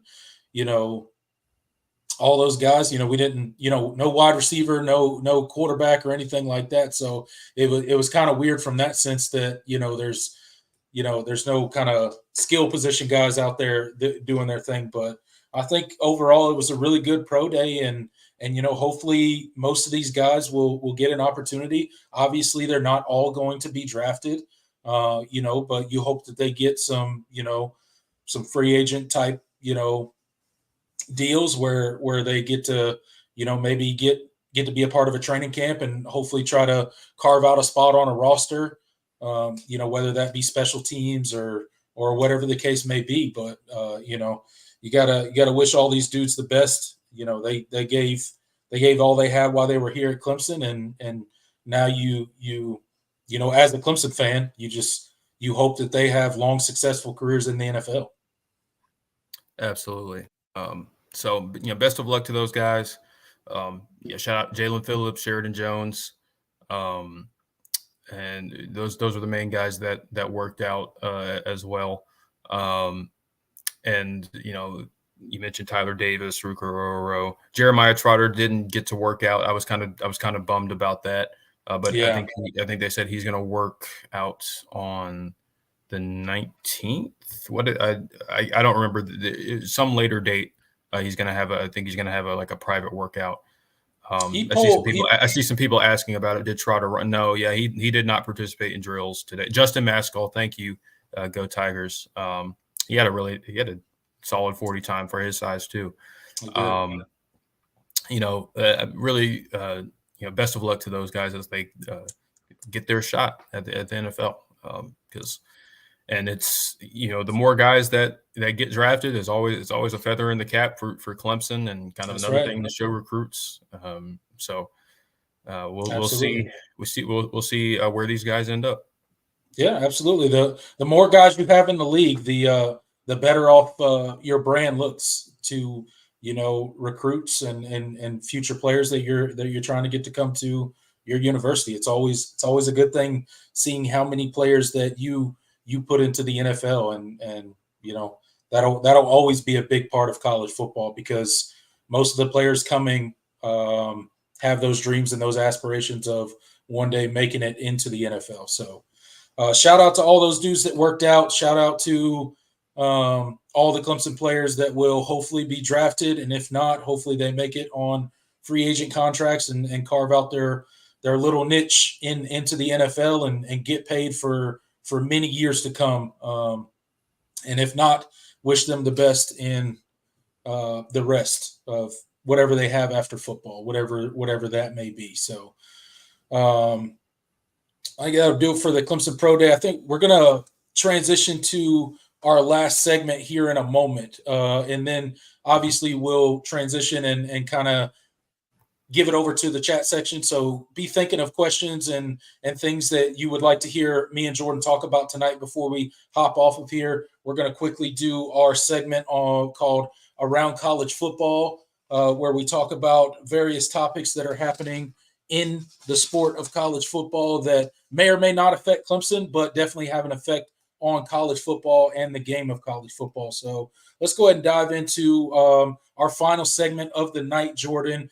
Our segment called Around College Football. And I think the first thing we'll talk about is the potential new college football playoff format. This has been talked about ad nauseum in the media for the past week or so. It seems that the ACC and the Big 12 have kind of given the green light on this new 14-team playoff that will consist of a 5+9 type format. So 5 automatic bids, obviously coming from the Big 12, the ACC, the SEC, the Big 10, and then the other one coming from the Group of 5 team. So the highest ranked Group of 5 champion will get an automatic bid. Those will be the 5 automatic qualifiers, and then after that, you will have 9 at-large bids, probably going to be full of SEC and Big Ten teams, but I digress there. They also talked about, or it's been reported about how the revenue sharing will be for the playoff, and I want to get those numbers right. So let me look this up really quick. I don't have them in front of me either. So yeah, I should have pulled this up before. I'm sorry, guys. Okay, so the structure is going to be the Big Ten, or excuse me, yeah, the Big Ten and the SEC will have 58% of the college football playoffs base distribution. The ACC and the Big 12 will split 32%, and then Notre Dame and the group of five will split the rest of the 10% that is left. So that's kind of the revenue sharing split that is going to happen. Estimated at, $1.3 billion. So, it's a huge amount of money. Obviously, the ACC and the Big 12 are going to take a backseat when it comes to the amount of money. I think I saw the figures, and every SEC team, good Lord, SEC team is slotted to make $23 million per team. Every Big Ten team, $21 million, and then the ACC and the Big 12 are at like $13 million a piece. So a huge gap there. Not to mention the revenue gap that's already there from the TV deals. So really, the money gap is just growing. Why this was agreed upon, I don't know. I guess maybe they don't have a choice. it's I don't. self-preservation, man. I don't. Right. Like for the ACC and the Big 12 in particular. I mean, also the Group of Five, but especially for the ACC and the Big 12, it's about maintaining some form of relevance. Especially the Big 12 just lost their two biggest money makers, like by far. Like the value of that conference has plummeted. They did what they could to kind as far as adding teams and programs, but it's just not what it was, and they don't bring as much. And as far as the ACC is concerned, you have arguably your three biggest brands very unhappy with how things are going, and you don't really know what your future looks like. And so I think it's a self-preservation thing. It's like, okay, well, we got to get in where we can, because we don't want to be completely irrelevant in the grand scheme of college football. And so, now it's about, we have to survive. Like we understand it's kind of like we understand our place. And so we're just going to, make sure we're going to take the deal that guarantees us at least some leg up and some form of power conference relevance in the college football playoff era, and at least guarantees that we'll be getting some sort of kickback, and depending on how many teams we get in. And so it's a tough situation for the ACC, because with how the Florida State lawsuit is playing out, and Clemson is gearing up to file legal action of their own, and North Carolina, we'll see what North Carolina is doing, but we know that they are unhappy with where things are as well. So it's kind of, like I said, those are a huge part of your, especially in football and in basketball. Those are your three most relevant brands. Mm-hmm. And so now you're kind of, if you're the ACC, you're in a really, really stuck position. So you have to kind of secure your future while you can, at least to some degree. Yeah, and we'll see, I guess, obviously how it all shakes out, but it's a super frustrating thing. To me it just signals that essentially the ACC and the Big 12 to me are dead men walking. Realistically, they probably died a long time ago. To your point, this is probably just self-preservation, but specifically for Clemson's case and the ACC as a whole, this kind of signals to those teams at the top, like, you got to get out, man. Like you have to go. You have to find a way out of the ACC. It's not sustainable. The gap was already massive, and it's just getting bigger. It's just growing. We're not making up any ground. It's getting bigger and bigger with every single decision that is made for major college football. And to me, if you're Clemson, if you're Florida State, if you're North Carolina, if you're any of the bigger brands in the ACC, you have to get out of the ACC. And I know obviously Florida State has already filed their lawsuit. Clemson is going to file their lawsuit probably here in the near future. Obviously, they hired an attorney team months ago. They've been working on this. Now things are starting to be leaked out that they are going to officially file the lawsuit. That's been a long time coming. Clemson didn't just hire some attorneys as a result of this decision. This is something that's been obviously been worked in the background for a very long time. They just weren't as public about it like Florida State was. Right. Basically doing the same things, just not talking about it as boisterous as Florida State has been. So two different approaches, but to me, it just signals that you absolutely have to get out of the ACC. There is no other option. It's probably going to cost quite a bit of money, but I mean, at this point, you're going to be operating at a $50+ million deficit each and every year. You can't compete in the world of college football that we live in right now, which is essentially a pay-for-play college football. How do you maintain a $50 million deficit over any period of time if you're going to compete at the highest levels of college football? It's not possible. I don't care what your brand is. I don't care how many alums you got. I don't care how rich your NIL coffers are. It's not sustainable. It's not going to be doable. You're going to fall further and further behind each season that you're associated with the ACC. Obviously, we'll be in the ACC this coming season. We'll see if any decisions are made this summer. Obviously, if Florida State, Clemson, North Carolina, any of the schools are going to leave the ACC, it has to be, they have to notify them. I think the deadline is sometime in August, if I'm not mistaken. And then you got the ESPN piece where they can opt out of the ACC contract type deal thing. So, all that stuff is just swirling around. Where all this ends, I don't know. It's a messy situation. College football is sort of becoming unrecognizable to some degree.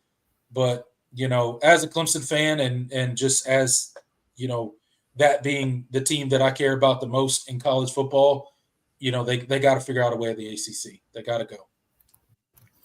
Yeah, and it's looking more, with this news definitely doesn't help.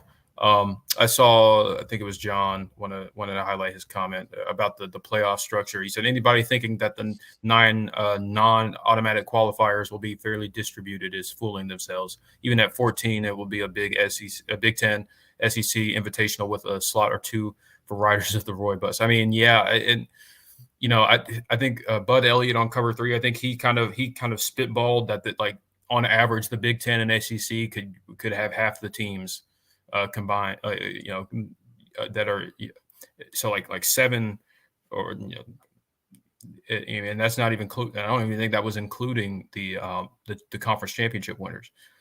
Yeah. And so it's really slim pickings after that.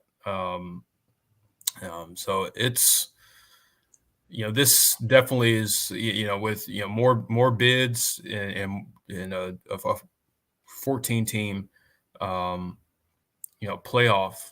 it's going to be, that distribution is going to be even more greater because, the per team payouts, that you get in, the ACC and the Big 12 are going to be at a massive disadvantage, and like you said, couple that with the TV deals and the revenue sharing, and the revenue from that, that's already going to be a massive deficit you're going to be operating at. So it's good. It's really untenable at this point. It's going to be. It's not there yet, but it's about to get there really, really soon. And so when 2026 rolls around, and we'll see how things look then. But yeah, this definitely, I think this is definitely made the situation that Clemson and Florida State and North Carolina, Miami, the kind of situation they're in right now, a little bit more dire. So we'll see how it plays out. But absolutely. these programs feel like they especially with how much Clemson and Florida State in particular spend on football, they feel like they should be competing for national championships. Yeah. And should be, at the top of the sport and being put in the best position to do so. And, obviously some very short-sighted moves by the ACC over the last, really the last couple of decades has put you in the situation that you are in now. And we'll see what the solution is. Yeah. And I agree with, John here and him talking about, those other 9 at-large bids that are going to be out there. Those aren't going to the ACC and the Big 12. Like, let's make no mistake about it. Look no further than Florida State this past season. If they left Florida State out of a 14 playoff, what do you think they're doing to the person that doesn't win the ACC championship game? That team getting in the playoffs is going to be hard to do, right? Like the ACC may get 2 teams, into the playoffs at most in any given year. And I wouldn't be surprised if in some years it's only the ACC champion that gets in. Wouldn't be surprised at all. The corporate media out there, the ESPNs, the Foxes, and all the people that cover college football, the ACC is a nobody. They're a nothing conference. They're full of a bunch of bad football teams. The Big 12 is the same thing now that they lost Texas and Oklahoma. They're second-rate conferences. So outside of winning the ACC, it don't matter how much they expand the playoffs. Outside of winning the ACC, your chances of getting in the playoffs are very slim.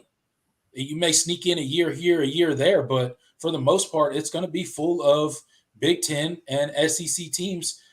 And I think that's super unfortunate. I don't think that top to bottom, these conferences are as good as they're made out to be. Now, at the top of the Big Ten and the SEC, absolutely, without a doubt, unquestioned. But as you get towards the middle tier and towards the bottom of those conferences, they're not as good as they're made out to be. And that's just my opinion. People can disagree with me. I agree. I mean, I don't think Vandy should be making $50 million plus more than Clemson per year. I mean, I think and everybody goes to the Vandy example. I mean, that's not necessarily fair, but you get what I'm saying, though. It's even the middle tier programs within the SEC, the Big Ten. I don't think Purdue should be making more than Clemson. They definitely draw. Clemson definitely draws a bigger, by far, audience, brand, all of that. It's and so Maryland, Rutgers. I don't think Florida State should be making less than Maryland. To name a former ACC member, or Michigan State. That shouldn't be how the sport is structured. And the SEC and the Big Ten are going to do what's in the best interest of themselves, but absolutely, that's kind of part of the reason why we're in this situation. And these TV networks, and just the amount of money that's in it, has kind of pushed the sport in this kind of situation. So it's you got to play their game at this point, and you got to find a way to create a better situation for yourself, whether, that's in the ACC or not, but it's got to be, it can't be where you are, right. How it is right now. That's just the simple thing. How it is right now and how it is heading into the future is simply unsustainable. And we're here because of poor leadership in the ACC, frankly. It's been a poorly run conference for a very long time. The TV deal that they made was horrendous when it was made, and they did it just to get their blessed little ACC network. Well, how's that working out for you now? How's that feel? You got a network and your conference isn't worth anything, according to the people that are willing to pay for it. So, it is what it is. A lot of bad decisions made by the people that run the ACC for a long time, and here we sit. So we'll see how it works out, man. It's one of those things where these decisions are going to be made. It's all about money. It's an entertainment business. These TV companies are obviously going to drive a lot of these decisions, and we'll see where the pieces fall when the dust settles. But let's talk about one more thing, and then we'll turn it over to the comment section. I wanted to hit on Nick Saban's comments and maybe Kirby Smart's comments on the NIL and kind of where college football is at with that, and kind of just his honest opinions about what it is currently doing to college football, and just from his perspective, I think it's something to talk about and something that we should discuss. So, what were your thoughts about kind of what he said, and then some of the reactions that have happened since he said what he said? Yeah.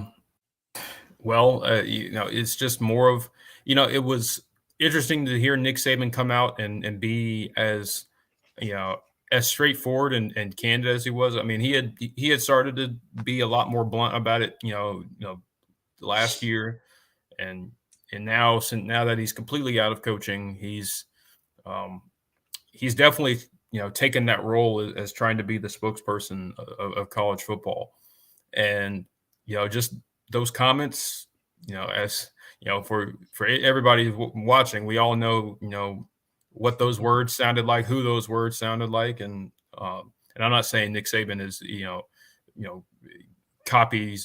copying Dabo, but it's just another illustration that Dabo was not alone in his concerns with how where the sport was headed as far as NIL and how it's been implemented mostly, and the transfer portal and how those things have tied together to create a really, really just chaotic situation as when it comes to roster management, player retention, recruiting.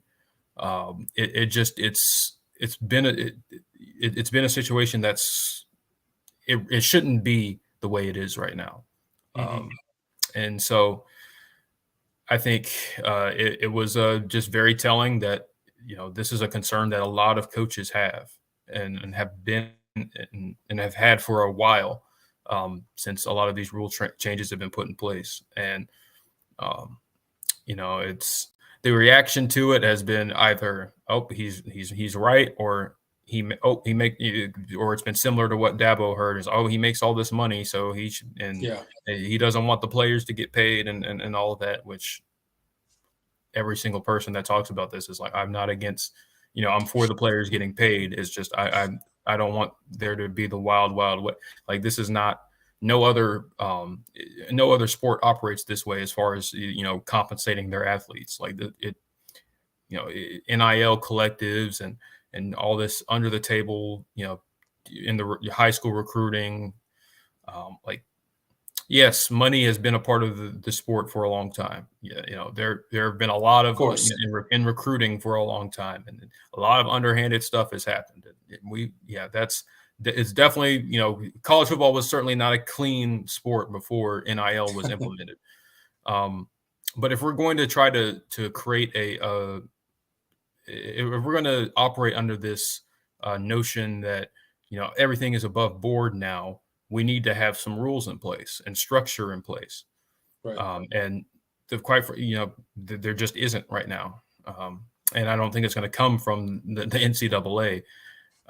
So you have to figure out some sort of way to compensate the players, while also protecting the schools, the football program, and you're also protecting the players also by putting these rules in place, because a lot of players are getting exploited. A lot of players are getting given bad advice by people that don't really have their best interests in heart. And so, something needs to be different. And Mhm. that's all Nick Saban was saying, but nope, because he makes all this, he makes all this money. It makes his opinion on everything that's going on in the sport, despite having direct firsthand knowledge of everything that's going on in the sport. Apparently, his opinion is null and void, and that's what they said about Dabo. So it just, I don't know. People are lazy with their takes, and everybody. I think Josh Pate made a really good point on his show. He's like, everybody agrees that there's something wrong with how things are operating right now, but then whenever a coach says something about it, then it's like, oh, uh, they have a different reaction, and it's Yep. like they want to get their retweets or whatever, and you just you make $11 million a year, so you Mhm. don't. It's like you just want to make sure these players stay under your thumb and all that, and That's right. Yeah. it's like be serious, man. Yeah. It's an It unserious take and an unserious conversation, and doesn't help anything. right. Yeah, it's super frustrating that anytime that we try to talk about stuff like this in the sport of college football, that it immediately goes to the lazy take of, well, you just don't like the players getting paid. Like, no one is saying the players shouldn't get paid. They should have been paid for a long time. They are one of the most important pieces that generate all of this money that is in college football. So absolutely they should have a share in some of that money, right? But I'm kind of, just outside looking in as a college football fan. I'm so sick of us calling this NIL. This is not NIL. This is pay for play. It's exactly what it is. This is pay for play. This has nothing to do with NIL.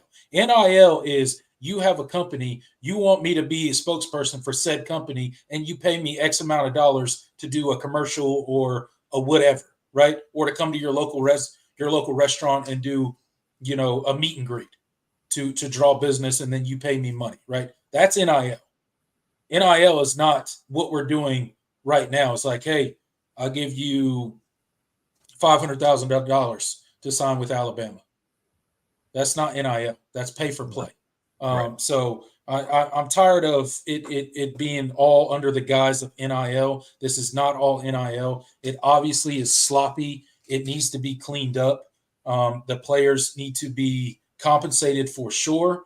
But like you mentioned, in no other walk of life and no other sport is payments done this way, No. in a completely unorganized fashion. The only rule is there are no rules, and you pay this player, and then they can up and leave, or you can promise a player money and then they come and they don't get the money, right? Like, that's twofold type stuff that could happen.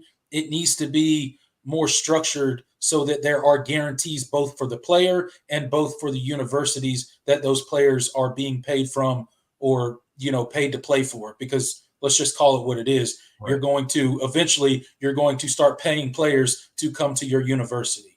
So I think the sooner we get to something like that, the better off it'll be. And then somebody needs to be looking out for these kids from a financial standpoint on taxes and all this kind of stuff, and how they do certain things and how they claim certain things, and money they need to set aside to pay at the end of the all this sort of stuff that maybe is not being done in the right way. That stuff needs to be cleaned up in college football, and there's no reason that it can't be cleaned up, right? Right. And there's no reason that they can't still continue to get paid while it's still being cleaned up, right? So, I think it's important to, listen to the coaches that are out there and that have done this for a long time, and understand the intricacies of what is going on with NIL and how it's affecting college athletics and how it's affecting locker rooms and stuff like that. And hopefully at some point we can get to a better point where it just makes a little bit more sense for all parties involved. Right. So we'll see how it all works out. But I think it's funny that, like, Dabo gets killed for stuff like this. He's been saying stuff like this for like the longest time, and he always gets the lazy arguments of Dabo hates NIL. He doesn't want any players getting paid. Blah blah blah blah blah.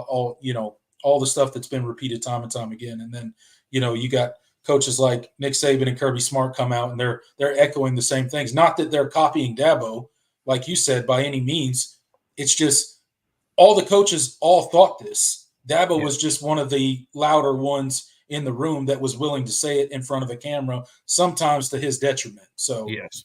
um, but it's one of those things. It's a weird time in college football, man. All the talk of the playoff expansion and conference expansion and the NIL. I mean, it's crazy. It's an insane time in college football. Like if you really like just step back from like the rosters and spring and all that, and you just like step back and like really think about what's happened in college football in the past like 4 to 5 seasons, it's absolutely insane. Like Yeah.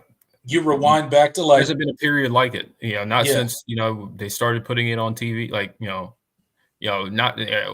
since, integration and, the yeah first TV deals. Like hmm and this has like exceeded, almost exceeded that as yeah far like this is like the most change at one time that we have seen in such a short amount of time, really, in the sport. Um, hmm so it's crazy, man.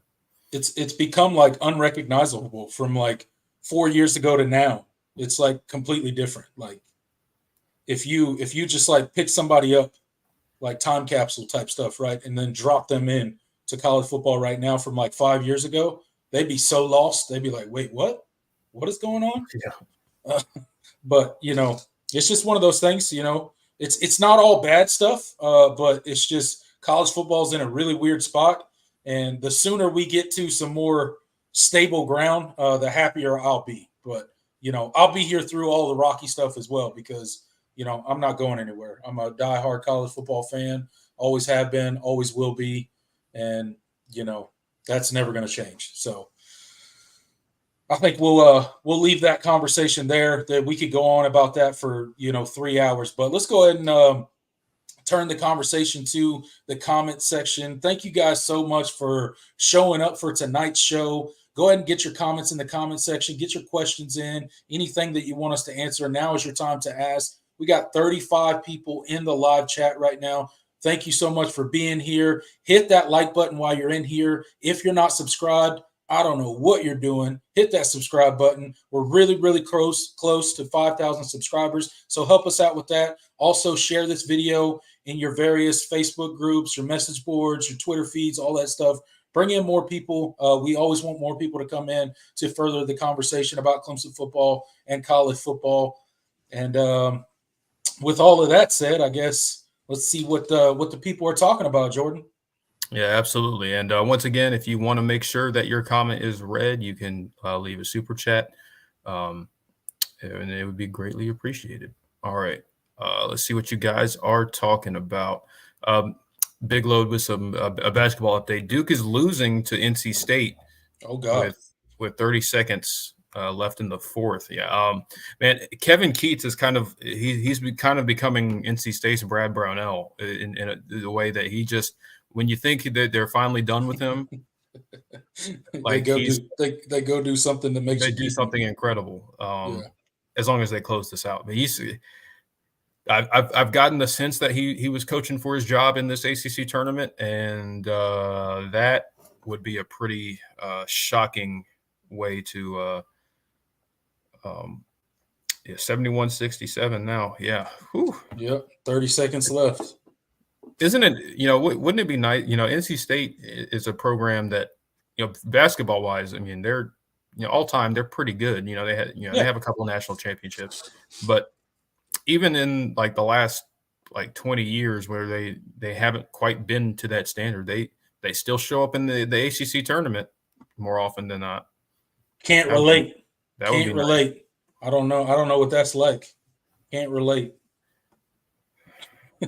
Cannot relate. But I heard what was it? JP talking earlier today on what was it? Paul Talk, one of the shows that he does on his channel over there, the All Clemson channel, and he was saying that 49 times Clemson has won and done the ACC tournament. That's 49 out of 71. 71. Yeah, 49 out of 71. Like, wow. Just That's all you need to know right there. I mean, and the Clemson's struggles in the ACC tournament are well done. I mean, Clemson is the only founding member of the conference that hasn't won the ACC tournament at all. Like that tells you enough as it is. But then when you see how they rarely even make a deep run in it. Yeah. I mean, they haven't played in the tournament final since 2008. I mean, that was such a fun year. Hope to have something like that, again. But that'd be great. Yeah. It's and they haven't won. I think they've only been to 2 or 3 tournament finals overall and haven't won any of them. So it's the record is abysmal. So as much as, and I'm not gonna just go to bat for Brad Brownell here, but yeah, this is not. The Clemson struggles in the ACC tournament have extended. Have been a thing long before Brad Brownell was head coach. It's really something to behold, and even with when Clemson has had good teams, they haven't been immune to it. So, but yeah, last night was just disappointing, man. Yeah,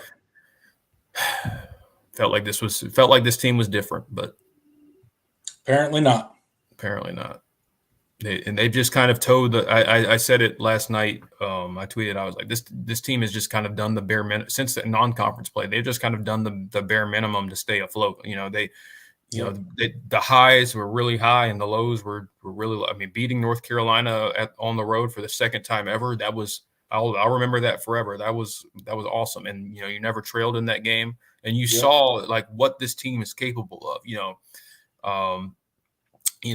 Beating Pitt twice, who is looking really, really good right now and making a run in the ACC tournament. And I feel like should be a tournament team, even though the metrics say they're like a bubble team. Beating who am I thinking of? You get what I'm saying. You know what I'm saying. Winning at Alabama on the road, beating South Carolina, beating, all the stuff you did in the non-conference game, non-conference slate. You saw what, when this team is playing their best basketball, what they're capable of. And then for them to come out so flat against Boston College, Quentin Post is really good. He's a really good football player, basketball player. But he didn't even have his best night. He spent a lot of the game in foul trouble, and he didn't play for like half of the first half. Like right. he sat on the bench for like almost the entire first half because he got in foul trouble early. So I mean, you can't even say that he was in there just dominating. Like, and then Hall just comes in and stupid fouls and gets himself into foul trouble. So then he's got to go sit down. It's just. It's frustrating, and they came out they were so flat, man. Like it's like this did not look like a team. Like it's like like you lose. Like it's one thing. I mean, I would not be happy if they with a loss, no matter how it looked, whether it was a 2-point loss or a 20-point loss like it was last night.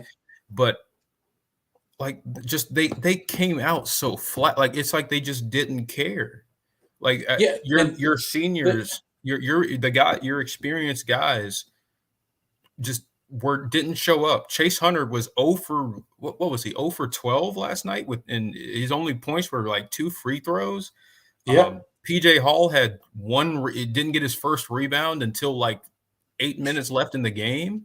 Like, what is going on? You got Ian Shefflin, who I love Ian Shefflin, but that was not one of his better performances. He's trying to back down a 7-foot Quentin Post and hit jump hooks over. I'm like, that's not your game, man. Like it's not going to work. You're a good player, but you're not some freak that's just going to go up on a 7-footer and hit these tough contested shots. That's not you. That's not who you are. Yeah, and, they got out for threes and they got out rebounded by like 12 or 15 boards. I mean, they're just like, you saw them fall behind, and I think the worst part of the loss, like outside of like, obviously you don't want to lose in that situation, but I think the worst part of it, there was no fight at any point in time in that team. Like Yeah. they didn't make a run. They didn't look like they were trying to get into it. Like It was they, that 8-0 run early in the first half. You yeah, texted me about it. That was I did. once they went on that 8-0 run, and then Yep, they just died. There was yep. no life the rest of the game. hmm And then they quit after that. Yeah. Like they went on that 8-0 run. They closed the gap. They were right there.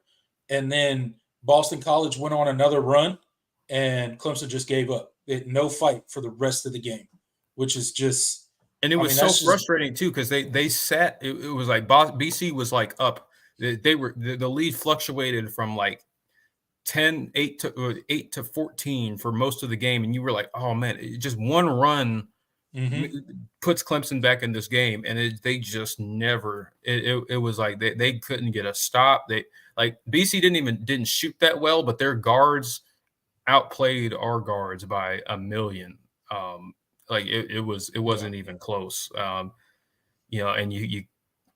I already mentioned Chase Hunter. The Ofer performance, like he was minus 29 in the plus minus. Like Jeez, dude. that's ridiculous, man. Like how does that happen? Joe That's Girard, he hit a couple of threes at the end of the first half, and you were like, oh, maybe he's gonna get going, and and then then that was it. quiet. That was it. You He just can't hit you can't he just have that hit from your guards, man. he just hit those threes in the first half and that was it. That Yep. was it. Second half, nothing. It's just I mean, I didn't want to did make the, this did a basketball, but I didn't either.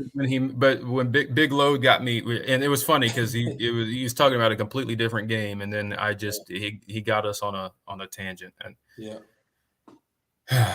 man, There you go. NC State won 74-69. good for them. Not really good for them. I don't want them to be happy and successful in anything. I was about to say, man, we turning a corner here, Jordan. What Yeah, are we doing? no, but that's a big win for them, though. Gotta give them props. They need that. I mean, I think they have to win the tournament to get in. So obviously, beating your in-state rival and the top 10 team definitely helps. David would ask, did y'all talk about spring ball? Yes, that was most of our show. That was definitely our longest segment. So we'll, like we said, we'll put timestamps shortly after the stream is uploaded, so you can go back and watch that. And plus, I think they'll probably get cut up and put as an individual video as well later in the week. So, just to be on the lookout, or you can rewind now if you want. Yeah, you can rewind. We talked about it at the top of the show. So we talked about the injuries first, and then we went right into the spring update. So you can scroll back if you want to, and it'll be there. Absolutely. Let's see. Tiggs asks interesting. He says, "Who is worse, Brownell or Spurrier?" Well, I mean, these are two different. I mean, it's definitely. I mean, it depends on what your question is. Like, who do I dislike more, or who is a worse coach at their respective sports? Because I would assume he's asking. I think both answers are obvious, but they're different answers. Yeah. If you're talking about who's the worst coach, it's definitely Brownell. For sure. Steve Spurrier's a Hall of Fame coach, national champion, all that. But as far as who do I dislike the most, it's definitely Steve Spurrier. I mean, I don't. Oh, for sure. I don't dislike Brad Brownell at all. I think which that might, for some reason, that's a controversial thing to say. But I mean, he's a good guy. I don't dislike the guy. The only thing I miss about Spurrier, his coaching I'm gonna let this season play out, but I'll give my Brad Brownell take him. Maybe one day.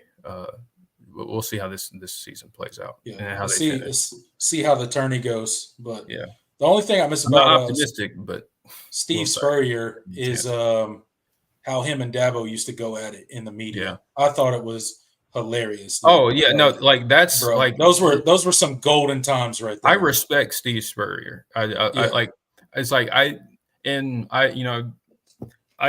would say, like, especially when he was at South Carolina, I hate him, but honestly, he's kind of at a point now. You just kind of respect his career, and obviously, nobody think when people think of Steve Spurrier, they don't think of his time at South Carolina. They didn't think of Florida. Yeah. I mean, what his legacy was made on what he built at Florida, and obviously in South Carolina lore, I mean, he's the best coach they've ever had, and 3 straight 11 win seasons, top 5 finishes, all that. Like that's best run in South Carolina football history. So I mean, that's impressive, and that's a tip. That's a feather in his cap. But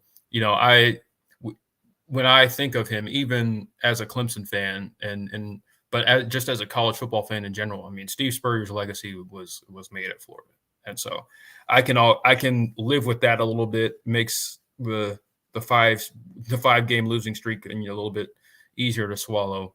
That, and obviously the success for Clemson that happened after that. So that's right. Yeah. You will live with it. I would go through that 5-game losing streak again, knowing what was to come. Yeah. Knowing what was on the other side of that, for sure. Yeah. That was painful, but looking back, it was worth it. Yeah, it was definitely worth it.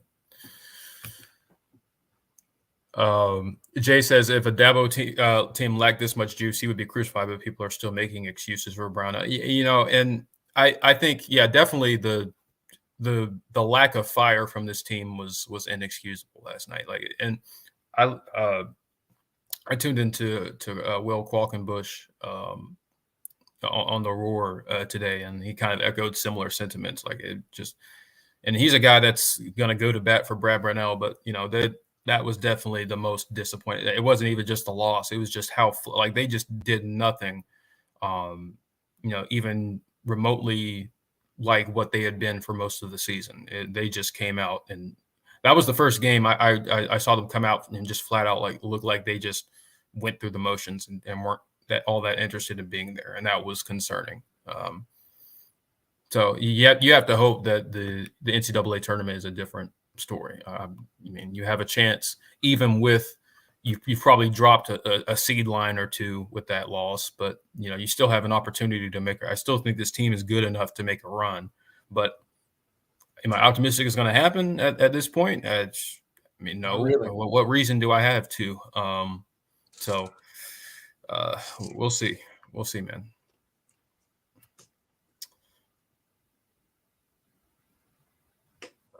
Let's see.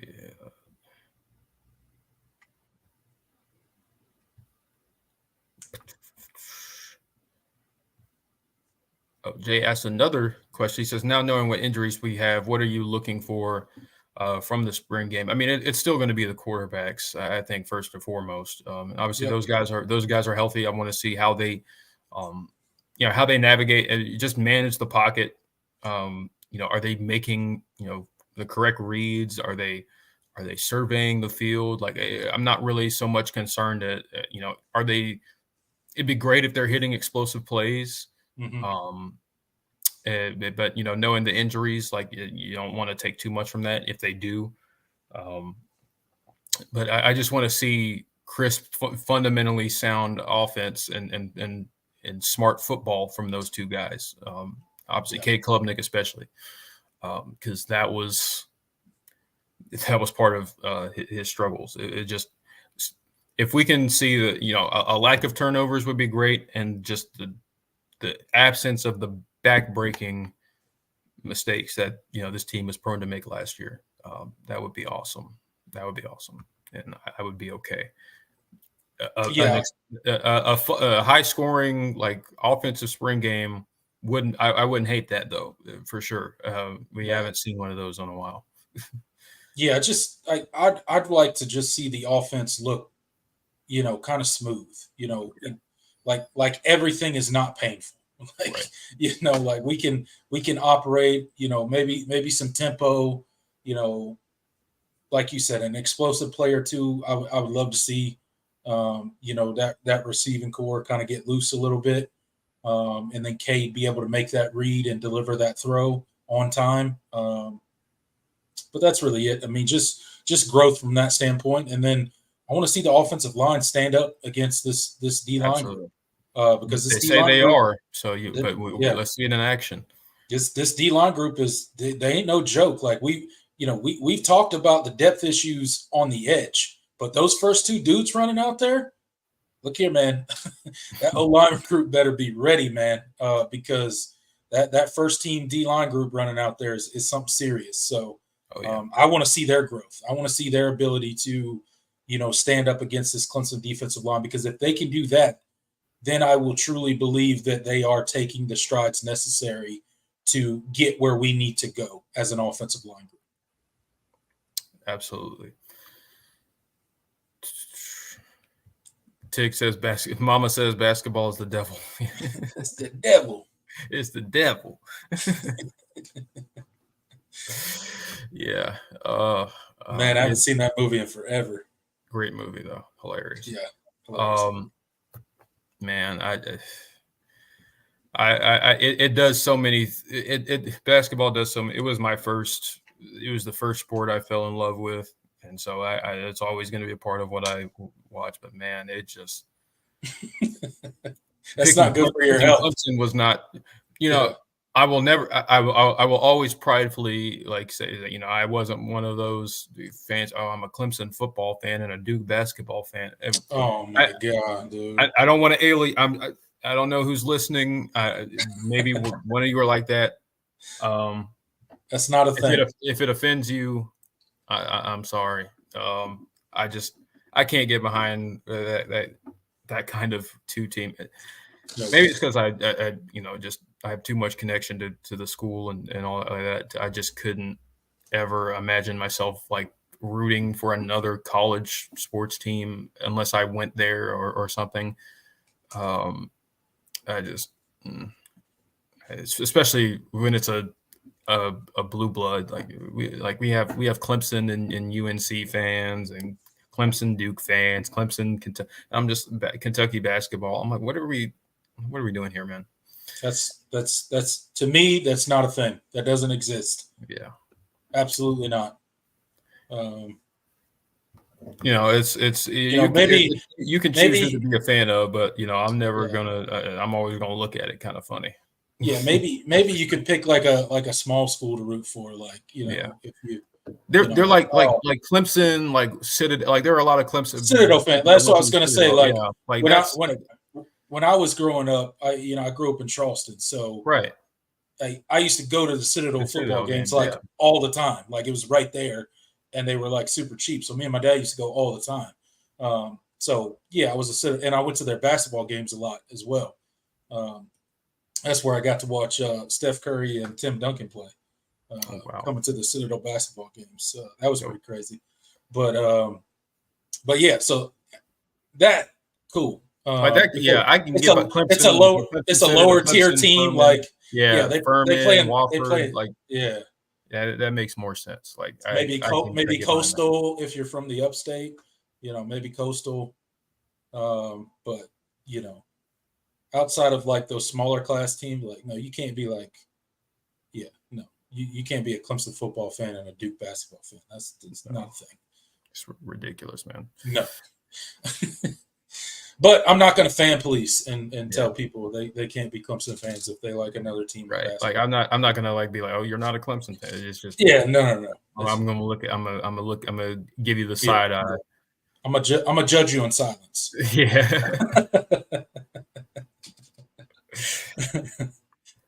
All right. Let's see.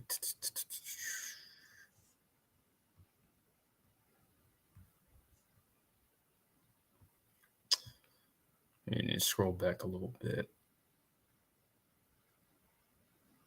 David asked about spring practice. What about Wesco, Eazy-E, and $1 Million Mullet?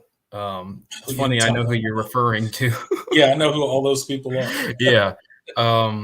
So I like that. I like that nickname too, Eazy-E. Yeah, that's partly cool. Because it's way easier to say than his actual last name. Yeah.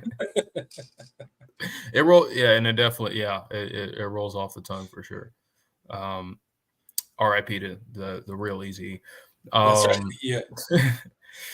But yeah, Bryant Wesco. Yeah, we talked about him and how much he's flashed. Dabo,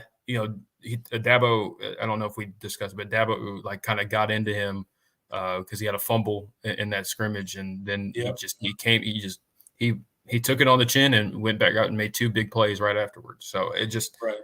he's looked the part. And so, all the questions about his size and all that, like I think that's, he obviously, yes, he needs to develop physically and put on weight, but I don't think that's gonna I don't think that's going to be a hindrance on with him making an impact this year. I think he's ready to go, and just that kind of 5-star twitch route running ability, natural just really natural hands. I think he's got probably the most natural hands in the room, and that includes the guys coming in. Like he's just it just comes easy to him catching the football. Yep. Just so I'm really excited about him. David Ajumame, he's easy. He's definitely been a guy that came in with a lot of juice, and he's kind of just settling himself in and adjusting to the college game and really fine tuning some of the details. But Dabo has spoken highly of him, and he's just kind of, he's kind of finding and settling. He said he was kind of erratic was the word he described him as, but he's been everything that they hoped he would be. So that's really exciting. And then obviously $1 Million Mullet. That's a great nickname. Yeah, he does have $1 Million mullet, man. Like that's it's iconic. It's like. It's kind of like when Quinn Ewers came into to college. Yep. Like he's got that kind of. It's just it fits him. But yeah, Sammy Brown has definitely come in and looked the part. And when we talked about kind of just the he's going to play. It's just going to be how ready is he to play significant snaps, and how ready is he to really take on the responsibilities and the role of being a linebacker, because that's just he's in high school he was relied a lot on his athleticism, and right. but he's still got to develop those natural linebacker instincts and developing as being able to play the position. So yeah, we'll see how that goes. And as you mentioned, a couple shows ago, like he hasn't been playing the linebacker position too terribly long, right? No. So he's still got a lot of stuff to learn. Physically, he's a dog, man. He's that dude. You hear Barrett Carter and Wade Woodaz and those guys talk about him. He's that guy. So the mental piece is going to be important, and I definitely think he's going to play. How much is the question, but he's definitely going to play. Absolutely.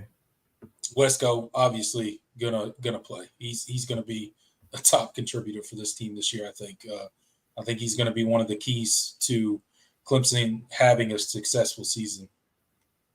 And then our boy Easy E, there's a lot in that running back room. I don't know how much he's gonna get to carve out for himself this season. He's got a lot of dudes in front of him. Definitely. All right, let's see what y'all talking about. Tiggs asks, who you got in the NFL? Go ahead and tell him. Well, like you mean like team wise, or? Yeah, I think he's asking who's your NFL team. Oh, brother, yeah, I'm a Titans fan, unfortunately. Hey, we're making some moves though. Hey, you are making some moves. Yeah, you're making some moves. Y'all signed Calvin Ridley, right? Yep, Calvin Ridley. Brought in got a big what's his name, Cushenberry from the Broncos. You got what's his name from the Cowboys. You get Pollard, Tony Pollard. Yeah, Tony Pollard. Yeah. Yeah, I mean we're putting weapons. We're getting some weapons. I can never pronounce the corner we got from the Bengals. So I think they're putting some really nice pieces. I mean, they had a lot of cap to work with, so Yeah. Well, we'll kind of see. We'll kind of see. But hey, I'm all in on Will Levis, even though he puts mayo in his coffee. I think he did something last I year. don't think he can be trusted after that. That's not no.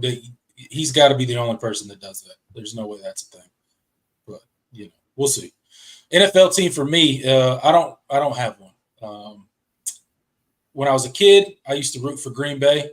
That's back when they had Brett Favre and Reggie White and all them dudes on there. All my favorite players on there, and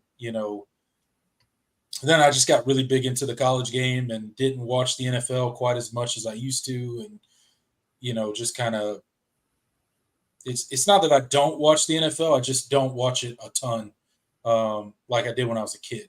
I just kind of got more into the college game, and I like it much better. So I just tend to follow Clemson players now, and follow the NFL more from afar than I do as a fan of a particular team. So it's much easier for me to watch the NFL than it is for Jordan here sometimes. Yeah, unfortunately, especially being a Titans fan and having the two best quarterbacks in your school's history, in the division. Yeah, division rivals. Yeah, that's tough. Yeah. Because you're supposed to root against them.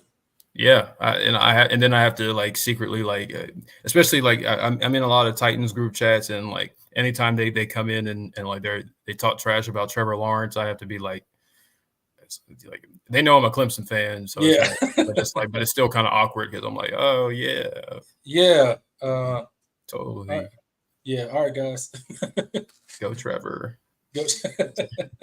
Gotta say it quiet. John Diadamo. I never mess up your last name, man. That might be the first time I've ever done that. Good to see you, man. Our resident Michigan fan does great work on the Mark Rogers main channel and the Michigan Voice of College Football channel. So be sure to check him out. Good to see you, buddy. Yeah, check him out. Give him some love. Oh, brother, I know this ain't who I think it is. Oh man. What's up, Dev? Dev is one of my Twitter buddies, Gamecock fan and a Cowgirls fan, unfortunately. Oh no, man! Yes, it is. Shout out to Dev, but his choices in teams are not great, man.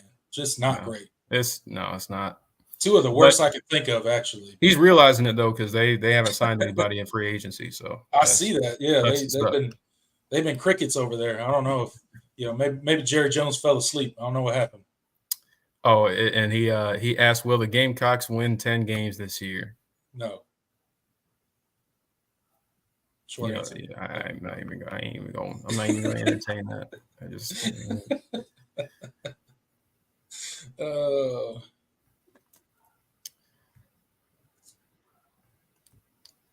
all right. Hitting the 2.5 hour mark.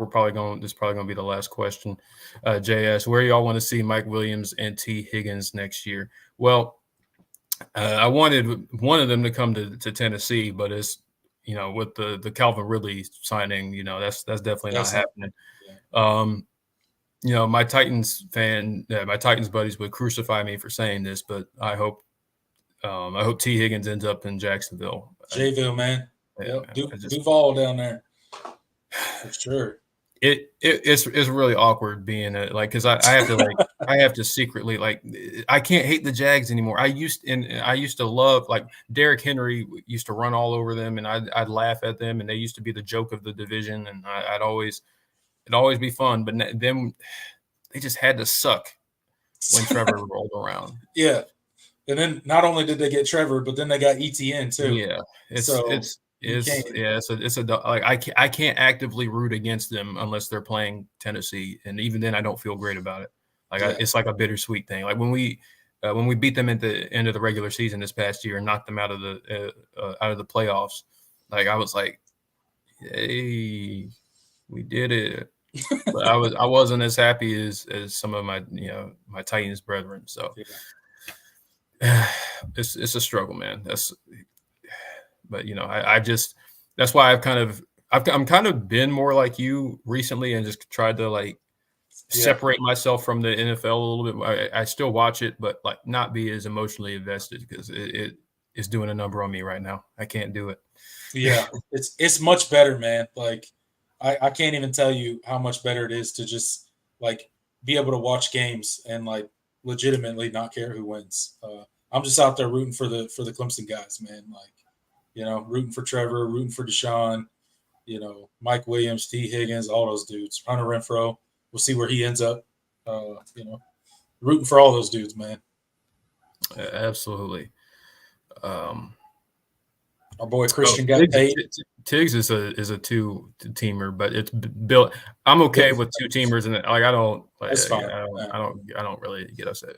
College, I don't know. It feels different. So as long as Clemson is your only college team. Well, I mean, let's face it, college is way more serious than the NFL. So yeah, definitely. It's a lot more personal. Yeah, way more personal in college than it is in the NFL. So, John, I said Jay was going to be the last one, and then I did two more. But John asked about.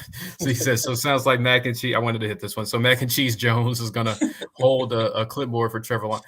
McCorkle, what is his name? It's like William McCorkle Jones is his actual name. Yeah.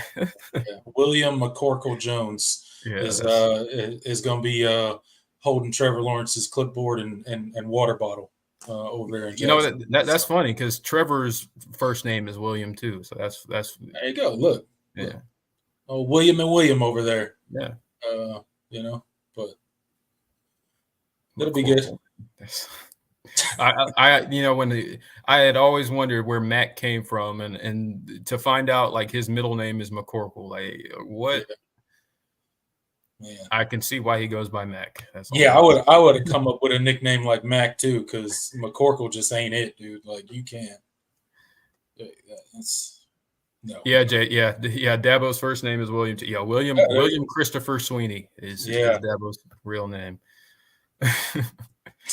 but unlike with Mac, like Dabo doesn't come from his government name. It just it has nothing to do. Yeah, that's what his brother called him. Well, when he would try to say the stories, like when he would try to pronounce Dat Boy in reference to Dabo, it would come out like Dabo, and that's where the nickname stuck. So he's just Dabo now. It's Dabo. Dabo. Okay, let me stop. All right. Well, I feel like that's a good place to kind of wind it down. We just hit the 2.5 hour mark. Yep. So.